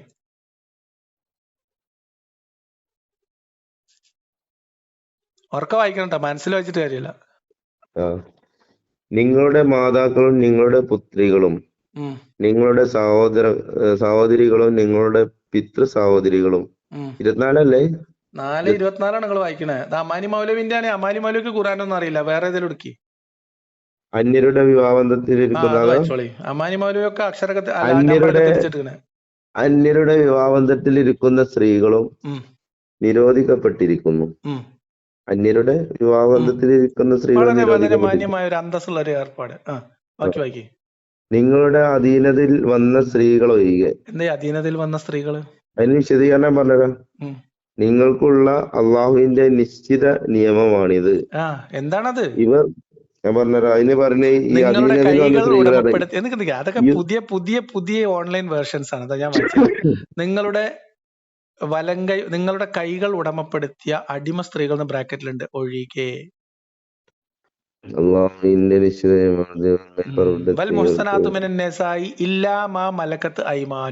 എന്നാണ്. അതായത് വിവാഹബന്ധം എന്ന് പറഞ്ഞാൽ അതിന് വേറെയും വ്യാഖ്യാനങ്ങളൊക്കെ ഉണ്ട്. പോട്ടെ, ഒരാളുമായിട്ട് കരാറിലുള്ള ഒരു സ്ത്രീയെ നിഷിദ്ധമാണ്, പക്ഷെ നിങ്ങളുടെ കൈ ഉടമപ്പെടുത്തിയ ആളാണെങ്കിൽ കുഴപ്പമില്ലാന്ന്. ഈ ആയത്ത് ഇറങ്ങിയ സന്ദർഭം ഹദീസിലുണ്ട്. അതിന്റെ വിശദീകരണം യുദ്ധ തടവുകാരായി പിടിക്കപ്പെട്ടതോടെ സ്ത്രീകളുടെ മുൻ വിവാഹബന്ധം അസാധുവായി തീരുന്നതാണ്. അടിപൊളി. പിന്നീട് ഗവൺമെന്റ് നിശ്ചയിക്കുന്ന വലിയ ഭാര്യയും ഭർത്താവും അടിമകളാക്കി പിടിച്ച അല്ലെങ്കിൽ ബന്ദികളാക്കി പിടിച്ചവരുടെ കൂട്ടത്തിലുണ്ടെങ്കിൽ അതോടുകൂടി ഓല കല്യാണം ഇസ്ലാം റദ്ദാക്കിക്കണേ. പക്ഷെ അവര് അവിടെ ആവശ്യപ്പെട്ടാണ് ഞങ്ങൾക്ക് പഴയ രീതിക്ക് തന്നെ പോണെന്ന് പറഞ്ഞാൽ അവർക്ക് തീർച്ചയായും പോകേണ്ടി വരില്ലേ? പൊന്നാര അവിടെ അങ്ങനെ ആവശ്യം പറയണെങ്കിൽ പൊന്നാര സുഹൃത്തെ ഖുർആൻ വചനം വായിക്കും. മറ്റുള്ളവരുടെ വിവാഹ ബന്ധത്തിലിരിക്കുന്ന സ്ത്രീകൾ നിങ്ങൾ നിഷിദ്ധമാണ്, നിങ്ങളുടെ വലങ്കൈ ഉടമപ്പെടുത്തിയവർ ഒഴികെയാണ്. എന്താർത്ഥം? ഓൽക്ക് ഭർത്താവ് ഒരു സത്യവിശ്വാസി ഇസ്ലാം വ്യഭിചാരത്തിന്റെ അർത്ഥത്തിനകത്ത് ഇത് കൊണ്ടുവരാത്തോണ്ട് വ്യഭിചാരമല്ല. അതല്ലേ അടിമ സ്ത്രീ വ്യഭിചരിക്കുന്ന വ്യഭിചാരമല്ലല്ലോ. അടിമ സ്ത്രീയായിട്ട് ശാരീരിക ബന്ധത്തിൽ ഏർപ്പെടുന്ന വ്യഭിചാരാണോ? ഇവിടെ എന്താ വെച്ചാല് അതായത് വിവാഹം ചെയ്യുമ്പോ തഖ്വ, സൂക്ഷ്മത, എന്ത് വിവാഹം? എല്ലാ മാർഗങ്ങളും പരിഗണിക്കുന്നതാണെന്ന് ഞാൻ പ്രതീക്ഷിക്കുന്നുണ്ട്. വിവാഹം ഈ വിവാഹം എന്ന് പറഞ്ഞാല് തഖ്വ ആണോ? ഇതിനകത്ത് ഈ ഖുർആൻ വചനത്തിൽ എവിടെ വിവാഹം? സുഹൃത്തെ, ഈ സ്ത്രീകളെ അധീനപ്പെടുത്തിയാ പിന്നെ അത് വിവാഹം ചെയ്യണം. ഗവൺമെന്റ് നിശ്ചയിക്കുന്ന അടിമ സ്ത്രീകളെ വിവാഹം ചെയ്യണമെന്നോ? പിന്നെ അല്ല, വെറുതെ പോയിക്കാനാണ്. ഇത് ഇസ്ലാമാണോ? ആ ഇസ്ലാമിൽ വിവാഹം അല്ലാത്തൊരു സംഗതിയില്ല. ഇസ്ലാമിൽ വിവാഹമില്ലാത്ത സംഗതി ഇഷ്ടം പോലെ ഉണ്ട്. അത് നടത്തുന്നുണ്ടെങ്കിൽ ഇതാ അതൊക്കെ അത് ഖുറാനിലുള്ളത്. നിങ്ങളിപ്പോ വായിച്ച ഖുറാൻ വചനത്തിന്റെ അർത്ഥം നിങ്ങൾക്ക് തന്നെ മനസ്സിലാവില്ല. അത് ഗവൺമെന്റിന്റെ വലിയ ഏത് നിശ്ചയിക്കപ്പെട്ടിട്ടുണ്ട്. ഗവൺമെന്റ്? ആ ഉം, ഒരു ഒരു ഒരു നബി സല്ലല്ലാഹു സംഘത്തെ അലൈഹി വസല്ലമിന്റെ കിടന്നുറങ്ങുന്ന ഒരു ഗോത്രത്തെ പോയി ആക്രമിച്ചെടുത്തിട്ട് അവിടുന്ന് തടവിലാക്കി പിടിച്ച മനുഷ്യന്മാരിൽ ആണുങ്ങളെങ്ങാനും ബാക്കി ഉണ്ടെങ്കിലും കുഴപ്പമില്ല, പോലെ പെണ്ണുങ്ങള് വീതം കിട്ടിയവൻ ഉപയോഗിക്കാം എന്ന് പറയുന്നതിൽ എന്ത് ഭരണകൂടം, എന്ത് നിയമം, എന്ത് മാന്യത? ഇതൊക്കെ നിങ്ങൾ നോക്കൂ. സുഹൃത്താവോ, ഇതിനൊക്കെ ഇത് ഇന്നത്തെ ന്യായീകരിക്കേണ്ടി താങ്കൾ വരുന്ന ഈ ഒരു 1400 ഗതികേട്. വർഷങ്ങൾക്ക് എന്ത് ശേഷമുള്ള രീതി 1400 മുന്നേ ചിന്തിക്ക്. അത് 1400 മുമ്പ് ഗോത്രങ്ങളെ ചിന്തിക്കാം. അങ്ങനെ എങ്ങനെ ജീവിച്ചിരുന്ന സമൂഹം അപ്പൊ എങ്ങനെ നമ്മൾ ഈ എന്താ ചെയ്യണ്ടേ? ഗോത്രങ്ങൾ അപ്പൊ നമ്മൾ എങ്ങനെയായിരുന്നു? എന്താ ചെയ്യണ്ടേ? ഞാൻ ഒരു കാര്യം അപ്പൊ പറയാം നമ്മൾ എന്താ പറയാം ചെയ്യണ്ടേ? എല്ലാ ഇസ്ലാമിന്റെ നിങ്ങൾ പറഞ്ഞത് വളരെ മാന്യമായ ഇസ്ലാമിന്റെ ഒരു പോയിന്റാണ്. മുന്നിലുള്ള ഗോത്രങ്ങൾ അടിമ സ്ത്രീകൾ എങ്ങനെ എങ്ങനെയാ കണ്ടിരുന്നത്? ചെയ്തിരുന്നത് അത് നമുക്ക് നിങ്ങൾ നോക്കണം. അത് അപ്പൊ പറയും. നമ്മൾ എന്താ ചെയ്യേണ്ടത്? അതായത് ഇസ്ലാമിന് മുമ്പുള്ള കാലത്തെ വെച്ചിട്ട് നമുക്ക് ഇസ്ലാമിനെ കമ്പയർ ചെയ്താൽ ഇസ്ലാം പത്രമാറ്റാണ് എന്ന് പറയാമെന്നാണ് നിങ്ങളുടെ വാദമെങ്കിൽ നമ്മൾ ചെയ്യേണ്ടത് വലിയൊരു കിടങ്ങ് കുഴിക്കുക. ലോകത്തുള്ള സകല ഖുർആനും അതിന്റെ പരിഭാഷ ഹദീസും എല്ലാ സാമാനം കൊടുന്ന് അതിലിട്ട് മൂടുക. കാരണം ഇത് അന്നത്തെ കാലം വെച്ചേ കമ്പയർ ചെയ്യാൻ പറ്റുള്ളൂ. ഇന്നത്തെ കാലം വെച്ച് ഒരിക്കലല്ല. കമ്പയർ ചെയ്യാൻ പറ്റില്ലല്ലോ. ഇത് ഒരു സമൂഹത്തെ കെട്ടിപ്പടുക്കാണ്ട് ആദ്യത്തെ മുതൽ അവസാനം വരെ ശുദ്ധീകരിച്ചു കൊണ്ടുവരണം. അതിനാണ് ഈ ഖുർആൻ 1,00,000 ഇറങ്ങിയിട്ടുള്ളത്. ചില്ലാനം പ്രവാചകന്മാരെ പറഞ്ഞയച്ചിട്ട് പഠിച്ചോനത് ശുദ്ധീകരിക്കാൻ കഴിഞ്ഞില്ലല്ലോ. അങ്ങനെ തന്നെയല്ല, ഇതിന് ഘട്ടം ഘട്ടം ഉണ്ട്. ഇപ്പൊ കഴിഞ്ഞിക്കണോ? കഴിഞ്ഞിട്ടില്ല. അത് കഴിയും. ഇനിയും കഴിയോ? അതും കഴിയില്ല. അതിന് വിശുദ്ധ ഖുർആൻ പറയുന്നത് അസ്ഹാബുൽ കഹ്ഫിന്റെ ചരിത്രമൊക്കെ എന്തിനാ പറയുന്നത്? വിശുദ്ധ ഖുർആൻ എന്ന് പറഞ്ഞാൽ നിങ്ങൾക്ക് തന്നെ ഒരു പിന്നെ ഖുർആൻ തന്നെ ഒരിക്കലുമില്ല. ഈ അസ്ഹാബുൽ കഹ്ഫിന്റെ ചരിത്രങ്ങളൊക്കെ ഖുർആൻ തന്നെ സംശയം തോന്നുന്നു ലാസ്റ്റ്. അസ്ഹാബുൽ കഹ്ഫിന്റെ നിങ്ങൾ എന്നോട് ഇപ്പൊ പറയിപ്പിക്കല്. അതിന്റെ ചരിത്രമൊക്കെ എന്താണ്? അത് ഇനി സംഭവിക്കും, ഇനിയും സംഭവിക്കും. അത് എന്ത് സംഭവിക്കും? എന്ത് ചരിത്രം അതില്? മുഹമ്മദ് നബിയുടെ ഗതികേട് എന്നല്ലാതെ അല്ല, നബി സല്ലല്ലാഹു അലൈഹി വസല്ലമക്ക് വരുന്ന ഈസാ നബി പിന്നീട് അദ്ദേഹം അസ്ഹാബുൽ കഹ്ഫിന്റെ ജീവിത രീതിയിൽ മാറും. പിന്നീട് ഒരു സമുദായം എന്ന് പറയും, ഇങ്ങനെ ഒരു സമുദായം ഇവിടെ ജീവിച്ചിരുന്നു, അങ്ങനെ ഒരു സമുദായം ജീവിച്ചിരിക്കുന്നുണ്ടാവും. എന്തായാലും ഇല്ല. നിങ്ങൾക്ക് എന്തായാലും ജീവിതത്തിൽ സമാധാനം ഉണ്ടാവട്ടെ. ഞാൻ പുസ്തകങ്ങളൊക്കെ ഒന്ന് വായിക്കാനൊക്കെ ശ്രമിക്കും. ഒരിക്കലും ഇത് ചരിത്രങ്ങളും കാര്യങ്ങളും പഠിക്കാൻ ശ്രമിക്കുന്ന ആള് വഴിതെറ്റി പോയില്ല. താങ്കളെ പോലുള്ള എങ്ങനെ ആളുകൾക്ക് പഠിക്കാൻ ശ്രമിച്ചാൽ ഒരിക്കലും ഇസ്ലാമിന്റെ വഴികേട് വിമർശിക്കാൻ പ്രയത്നിക്കണവര് തീർച്ചയായും. ഞാൻ പഠിച്ചത് ഈമാൻ ഉറപ്പിക്കാനാണ്. എന്റെ ഈമാൻ തെറ്റിപ്പോയില്ല. താങ്കൾക്ക് യൂട്യൂബിന്റെ വരുമാനം മാത്രമേ കണ്ടാവുള്ളൂ. ഈമാൻ പോയത് മദീനത്ത് നിൽക്കുമ്പോഴാണ്. യൂട്യൂബിൽ വരുമാനം കിട്ടൽ തുടങ്ങിയ യൂട്യൂബിൽ വരുമാനം കിട്ടാൻ തുടങ്ങിയത് ഇപ്പോഴല്ലേ? അത് പോലെ പൂട്ടിക്കും ചെയ്തില്ല. എന്നിട്ട് ഞാൻ നിർത്തിയോ? അതാ പിന്നെ കിട്ടോണ്ടെന്ന് പിന്നെ അതുകൊണ്ടാണ് യൂട്യൂബ് പൂട്ടിക്കാൻ പോയത്. ട്രംപ് എന്ന രാജ്യങ്ങളെ യൂട്യൂബിൽ വിമർശനം നടത്തിയിട്ട് വരുമാനം കിട്ടി ജീവിക്കുന്നതും പിന്നെ ആരെങ്കിലും കച്ചവടത്തിന് പോകുമ്പോ ഓല തോക്കും ചൂണ്ടി ഭീഷണിപ്പെടുത്തി ഓല സമ്പത്ത് പിടിച്ചെടുത്ത് ഓല പെൺകുട്ടികളെയും മക്കളെയൊക്കെ കൊള്ളയടിച്ചു കൊണ്ടുവന്നിട്ട് അത് ചന്തയിൽ കൊണ്ടുപോയി വിറ്റ് തിന്ന് ജീവിക്കുന്നേക്കാളും നല്ലത് അന്തസ്സല്ലേ യൂട്യൂബിന്റെ വരുമാനം? അങ്ങനെ കമ്പയർ ചെയ്ത് നോക്കി നിങ്ങള്. ഇത് നിന്നെന്താട്ടങ്ങള് എന്ത് നിന്നെന്താട്ടാ? കൈക്കോട് എടുത്ത് ഇറങ്ങും. ചങ്ങായി, എനിക്ക് 42 വയസ്സായി. 18 വയസ്സായി. ഞാൻ എന്താ മതവിമർശനം തുടങ്ങിയത്? യൂട്യൂബ് ചാനൽ തുടങ്ങിയത്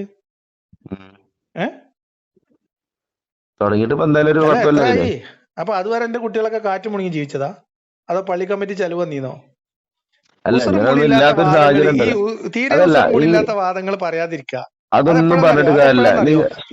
ഇതൊക്കെ എപ്പോഴും നഷ്ടപ്പെടും. ഒരിക്കലല്ല. നമ്മള് കയ്യിൽ നിന്ന് മൊത്തം ഉത്തരം മുട്ടി പോകും പറയണാണ് നിങ്ങളെ കുറ്റപ്പെടുത്തുന്നത്. ഞാൻ ഒരിക്കലും എന്റെ മക്കളെ അല്ലെങ്കിൽ എനിക്ക് ആരോഗ്യം ഉണ്ടായിരിക്കും ഞാൻ അഹങ്കരിക്കൂല. ഇവിടെ അഹങ്കാരം തന്നെ വരുന്നത്. കാരണം എന്താ വെച്ചാൽ താങ്കൾക്ക് ഈ ആരോഗ്യം ഉണ്ട്, അല്ലെങ്കിൽ മക്കളുണ്ട്, അല്ലെങ്കിൽ എനിക്ക് നക്കാൻ കിട്ടുന്നുള്ള ആ ഒരു അതുകൊണ്ടാണ് വിമർശനം വരുന്നത്. ഒരു അല്പത്തരത്തിന് ഒരിക്കലല്ല. യുക്തിഭദ്രമായ ഒരു മറുപടി പറഞ്ഞു, അത്രേ ഉള്ളൂ. ഇപ്പൊ ഇന്നിപ്പോ ഒന്ന് തിന്നാനും കിട്ടണല്ലോ ഒരൊറ്റ അവസ്ഥയിൽ. അതെന്താ കാട്ടുകൾ? ഏത് മനുഷ്യനും ഏത് അവസ്ഥയും എപ്പോഴും വരാം. അതിന് അങ്ങനത്തെ സാഹചര്യങ്ങൾ അള്ളാനെ വിളിക്കുള്ളൂ. അപ്പൊ താങ്കൾക്ക് ആ രീതിയിൽ ദൈവവുമായി ബന്ധപ്പെടേണ്ട ഇന്നത്തെ മുസ്ലിങ്ങളെ അവസ്ഥ തന്നെയാണ്. സമ്പത്തും അങ്ങനെയാണ് ഒരു മനുഷ്യന് ഈമാൻ ഉണ്ടാവേണ്ടത്. അതാണ് ഒരു മനുഷ്യന്റെ വിശ്വാസം. അങ്ങനെയല്ല ഉണ്ടാവേണ്ടത്. പക്ഷെ അങ്ങനെ വിശ്വാസം അതാണോ ദൈവം ഉണ്ടെന്നുള്ളതിന് തെളിവ്? അതെ, അത് വിശ്വാസം ഇല്ലായ്മയാണ്. എന്താ കഥ? നിങ്ങൾക്ക് മൊത്തം അക്കായത പയച്ചു കിടക്കാണ്. നിങ്ങള് ആദ്യം ഒരു ഉസ്താദിനെ കൊണ്ടിട്ട് നിങ്ങളെ അക്കീദ ഒന്ന് ശരിയാക്കി ആദ്യം, നിങ്ങൾ എന്നിട്ട് മറ്റേ ബാക്കി നമുക്ക് ടി വി ശരിയാക്കാം. ചാനലിൽ കിടന്ന് വെല്ലുവിളിച്ചിരുന്നല്ലോ, എനിക്ക് ഇന്ന ദിവസം വരണം, എന്നിട്ട് എന്തൊക്കെയാ എവിടെ പറഞ്ഞു. വരണ്ടേ? അതൊക്കെ വന്നോളൂ. നിങ്ങള് അത് മറ്റേ പ്രവചിക്കാൻ കെൽപ്പുള്ളതുകൊണ്ട് താങ്കൾക്ക് തന്നെ പ്രവചിക്കാലോ. താങ്കൾക്ക് പറയാ ദൈവം ഉണ്ട് എന്നുണ്ടെങ്കിൽ, അള്ള ഉണ്ട് എന്നുണ്ടെങ്കിൽ ഇന്ന ഇത്ര ദിവസം കൊണ്ട് അള്ള ഇന്നത് തീർക്കട്ടെ പറഞ്ഞിട്ട് താങ്കൾ വെല്ലുവിളിച്ചാണ്ട് ഒരു വീഡിയോ ഇടി. എന്നിട്ട് എന്താ? അതൊക്കെ അത് നോക്കാം നമുക്ക്. എത്രയോ തവണ കഴിഞ്ഞു. താങ്കളെന്ന് വേറെ ആളും ആരും പറയണ്ട. അതൊക്കെ എത്രയോ തവണ കഴിഞ്ഞിക്കണേ. നിങ്ങൾ പുതിയതായിട്ട് കണ്ടു തുടങ്ങിയിട്ടുള്ളൂ എന്റെ ചാനൽ. അതാണ് നിങ്ങളെ പ്രശ്നം. താങ്കൾ തന്നെ വെല്ലുവിളിച്ചിട്ട് പ്രാരംഭഘട്ടം മുതൽ എന്നെ ഫോളോ ചെയ്തിട്ടില്ല. അതാ പ്രശ്നം. ഞങ്ങൾ പറയാ ഇനിയെങ്കിലും ഇത്രയും കാലമായിട്ട് എനിക്ക് അള്ളാനെ മനസ്സിലായില്ല, ഇനി മനസ്സിലാവൂല. അങ്ങനെയാണ് ഇന്നെ ഇപ്പൊ തന്നെ ഇന്ന ദിവസം ഞാൻ പറയാലോ. അതാ ഇന്ന് വൈകുന്നേരം ആകുമ്പോഴത്തേക്ക് തീർക്കട്ടെ, പ്രശ്നം തീർന്നില്ലേ? അങ്ങനെ പറയാം. പെട്ടെന്ന് കുറച്ച് സമയം വേണ്ടി വരുമോ? അല്ലക്ക് പ്രിപ്പറേഷന് കുറച്ച് സമയം വേണ്ടി വരുമോ? അല്ലാത്തൊരു പറഞ്ഞു. എന്താ കഥ സുഹൃത്തെ? മനുഷ്യനാണ്, ഒരു ജീവിയാണ്, ഒരു മെഷീനാണ്. അത് പ്രവർത്തിച്ചു തുടങ്ങിയാൽ അത് അവസാനിക്കും, മരിക്കും. അത് ഈ പ്രകൃതിയുടെ ഒരു ചക്രാണ്. മനസ്സിലായോ? പ്രവചന വീരന്മാരെന്താ ചെയ്യണ്ടേ? ഇപ്പൊ തോക്കുസ്വാമിക്ക് വേണ്ടിയിട്ടൊക്കെ വക്കാലത്ത് എടുക്കുന്ന വല്ല കൗതുകമാണ്. തോക്കുസ്വാമിനെ അള്ളാനെയാണ് കമ്പയർ ചെയ്യുന്നത്. അല്ല, ഞാൻ തോക്കുസ്വാമിനെ അള്ളാനല്ലേ. ഇത് ഏത് സ്വാമിമാരായാലും ഉസ്താദ്മാരായാലും ആദ്യം വേണ്ടത് ആത്മീയത എന്നുള്ളത് മനസ്സിലാക്കാൻ കഴിയണം. ആത്മീയത എന്ന് പഞ്ചാരീത്ത മധുരാണ് ആത്മീയത എന്നാണ്. ഇപ്പൊ എന്താ ചെയ്യാൻ പറ്റുക? എന്നിട്ട് പിന്നെ ഞാനൊന്ന് ഉറപ്പിച്ചു ചോദിച്ചപ്പോ അയാൾക്ക് ഒരു ആത്മവിശ്വാസം ഇല്ലേ? അതാണ് ആന്ന് പറയാൻ. ആത്മീയത എന്ന് പറഞ്ഞാൽ ദൈവമായിട്ട് സംസാരിക്കലാണ്. ഇപ്പൊ നബി സല്ലല്ലാഹു അലൈഹി വസല്ലം ദൈവം സംസാരിക്കാന്നാൽ പല രീതിയിലുണ്ടാവും. ചിലപ്പോ നാരായണനെ വിട്ടിട്ട് ദൈവദൂതനാക്കി വിടും. അവന്റെ രക്ഷ അങ്ങനെ ആയിരിക്കും. നിങ്ങൾ അക്കീത പേച്ചിക്കണ്. നിങ്ങൾ നേരെ വിസ്ഡം ഗ്രൂപ്പിന്റെ ബാസിലെങ്കിലും ഒന്ന് പോയി കാണി. അപ്പൊ ബാസിൽ പറഞ്ഞു നിങ്ങൾ അക്കീത എവിടെ പേച്ചെടുക്കണെന്ന്. അത് ശരിയാക്കി. എന്തായാലും നന്നാവട്ടെ, സമാധാനം ഉണ്ടാവട്ടെ നിങ്ങൾക്ക്. ശരി. ഏതായാലും ഈ രീതിയില് കാരണം എന്താ വെച്ചാല് ആത്മീയത എന്ന് പറഞ്ഞത് പണ്ഡിതന്മാര് പറയുന്നത് അല്ലെങ്കിൽ പുസ്തകങ്ങൾ എത്തണല്ല. അവിടെ എന്താ വെച്ചാല് നമ്മള് പരിശ്രമിക്കുന്നതിനനുസരിച്ചിട്ട് നമ്മളതിൽ മാറ്റം ഉണ്ടാവും. അത് നമ്മള് ഒരിക്കലല്ല, പരിശ്രമിക്കുന്നതിനനുസരിച്ച് നമ്മള് പഠിക്കുന്നതിനും പരിശ്രമിക്കുന്നതിനനുസരിച്ച് ഈ തെറ്റായ വിശ്വാസങ്ങളിൽ നിന്നും ഈ മോചനം ഉണ്ടാവും. യാഥാർത്ഥ്യബോധത്തോടെ ജീവിക്കാൻ കഴിയും. അതാണ് ഇതിന്റെ ഗുണം. മനസ്സമാധാനം ഉണ്ടാവും. ലോകത്ത് പല ആളുകളും പല പോരായ്മകളിലാണ് ജീവിക്കണത്. ചിലവർക്ക് ബുദ്ധിപരമായിട്ട് അല്ല, ചിലവർക്ക് എല്ലാം പുസ്തകങ്ങൾ വായിച്ചാൽ ചിലപ്പോ മൈൻഡിൽ കയറിക്കോളന്നില്ല. അപ്പൊ അവിടൊക്കെ എന്താണ് ഇസ്ലാമിന്റെ ഒരു അധ്യാപനം എന്താ വെച്ചാല് അള്ളാഹുവിനെ അനുസരിക്കുക, അള്ളാഹുവിന്റെ സഹസൃഷ്ടികളോട് അനുകമ്പാപൂർവ്വം പെരുമാറുക. ഈ രണ്ടാം കാര്യമാണ് മെയിൻ. സഹസൃഷ്ടികളോട് അനുകമ്പാപൂർവ്വം. നിങ്ങള് പിന്നെ ഇസ്ലാമില് ഈ സ്നേഹവും വെറുപ്പും അള്ളാഹ്ക്ക് വേണ്ടി എന്നുള്ള ആശയം കേട്ടിട്ടുണ്ടോ? അള്ളാഹ്ക്ക് വേണ്ടി സ്നേഹിക്കുക, അള്ളാഹ്ക്ക് വേണ്ടി വെറുക്കുക എന്ന ആശയം കേട്ടിട്ടുണ്ടോ? ബലയും പറയും പറയാം. പറഞ്ഞോളി. എങ്ങനെയാണ്? ഞാൻ കേട്ടിട്ടില്ല. അതൊക്കെ നിങ്ങളെ പ്രശ്നം. അല്ല, ഇതിന്റെ മെയിൻ കാര്യം ഇതാണ്. കാരണം ഒന്ന് ഞാൻ ഇത് പറഞ്ഞേക്കും. കാരണം സഹസൃഷ്ടികളോട് പെരുമാറാൻ എല്ലാ സൃഷ്ടികളും അള്ളാന്റെ സൃഷ്ടികളാണെന്ന് ഞാൻ സൃഷ്ടികളോട് കാരുണ്യത്തോടെ പ്രവർത്തിക്കാന്ന് അള്ള പറഞ്ഞാല് ഹുഖൂഖുൽ ഇബാദ്. അപ്പൊ ഈ രണ്ട് സംഗതികളോട് ഒരു മനുഷ്യന് ദൈവത്തിലെത്താൻ കഴിയുള്ളൂ. നേരെ മറിച്ച് ഞാൻ കുറെ വാദിച്ച് താങ്കളോട് കുറെ വാദിച്ച് അല്ലെങ്കിൽ കുഴപ്പങ്ങൾ ഇല്ലാതിരിക്കുകയും ദീൻ അള്ളാഹുവിന് വേണ്ടി മാത്രമാവുകയും ചെയ്യുന്നവരെ യുദ്ധം ചെയ്യുക എന്ന് പറയുന്നതും സഹജീവികളോട് കാരുണ്യം കാണിക്കുക എന്ന് പറയുമ്പോഴും തമ്മിൽ ചെറിയ പ്രശ്നമല്ലേ? യുദ്ധം ചെയ്യാറുണ്ട്. താങ്കൾ വിചാരിക്കണ യുദ്ധത്തിൽ കൂടെ മാത്രമല്ലല്ലോ ആ യുദ്ധം കാണണ്ടേ. ആശയപരമായി ഞാൻ താങ്കളോട് സംസാരിക്കുന്ന ഒരു യുദ്ധമാണ്, ആശയപരമായിട്ടാണ്. ആ രീതിയിൽ എന്തുകൊണ്ട് അവിടെ ഉപയോഗിച്ച വാക്ക് ജിഹാദ് അല്ല, കത്തിലാണ്. കത്തില് ഞാൻ പറഞ്ഞു, അതില് വിശുദ്ധ ഖുർആൻ പറയണ്ടല്ലോ, ഇതില് ഖണ്ഡിതമായിട്ടുള്ള വചനങ്ങളുണ്ട്, ആലങ്കാരികമുണ്ട്. അത് മനസ്സിലാക്കാൻ കഴിയാന്നുള്ളത്. ആലങ്കാരിക വചനം യുദ്ധം ചെയ്യാ ഒരിക്കലല്ല. വിശുദ്ധ ഖുർആൻ ഞാൻ പറഞ്ഞുതരാം. ഒരു ആയത്ത് എന്താണ്, അതായത് ഈ വിശുദ്ധ ഖുർആൻ ഞാൻ ഒരു പർവ്വതത്തിന്റെ പ്രവാചകനോട് യുദ്ധം ചെയ്യുകയും ഭൂമിയിൽ കുഴപ്പങ്ങൾ ഉണ്ടാക്കുകയും ചെയ്യുന്നവർക്കുള്ള വിധി. യുദ്ധം ചെയ്യാന്ന് താങ്കൾ ഇപ്പൊ പ്രവാചകനോട് യുദ്ധം ചെയ്യാണ്, അള്ളഹാനോട് യുദ്ധം ചെയ്യാണ്. താങ്കളൊരു യുദ്ധത്തിലാണ്. നിങ്ങൾ പറഞ്ഞത് നന്നായി. അങ്ങനത്തെ ആളുകൾക്കുള്ള വിധി അവർ തിരിച്ച് അതേപോലെ അവർക്ക് പ്രതികരണം കൊടുക്കും. പറയട്ടെ, അവർ കൊല്ലപ്പെടുകയോ കൈകാലുകൾ എതിർദിശയിൽ നിന്ന് ഛേദിക്കപ്പെടുകയോ അത്രത്തോളം നാട് കടത്തുക ചെയ്യപ്പെടുകയാണ്. ഞാൻ ചെയ്യുന്ന യുദ്ധത്തിനും നിങ്ങളാ പറഞ്ഞോ, ഞാൻ ചെയ്യണത് യുദ്ധമാണെന്ന്. എന്നെ പോലുള്ള ആൾക്കാർക്ക് ഖുർആൻ പ്രിസ്ക്രൈബ് ചെയ്തിട്ടുള്ള വിധിയാണ് എന്ത്? കൊല്ലപ്പെടുകയോ എതിർ ഉം. ദിശകളിൽ നിന്ന് കൈകാലുകൾ ഛേദിക്കപ്പെടുകയോ, അതാണ് നമ്മളെ ജോസഫ് പോഴ്ച കൈയുടെ കേസിലുണ്ടായത്. അതെ. പക്ഷെ അതൊക്കെ ബാഹ്യാർത്ഥത്തിൽ എടുത്തതാണ് പ്രശ്നം. ഇപ്പൊ ബൈബിളിൽ പറയുന്ന ഒരു സംഗതി ഉണ്ട്. അതായത്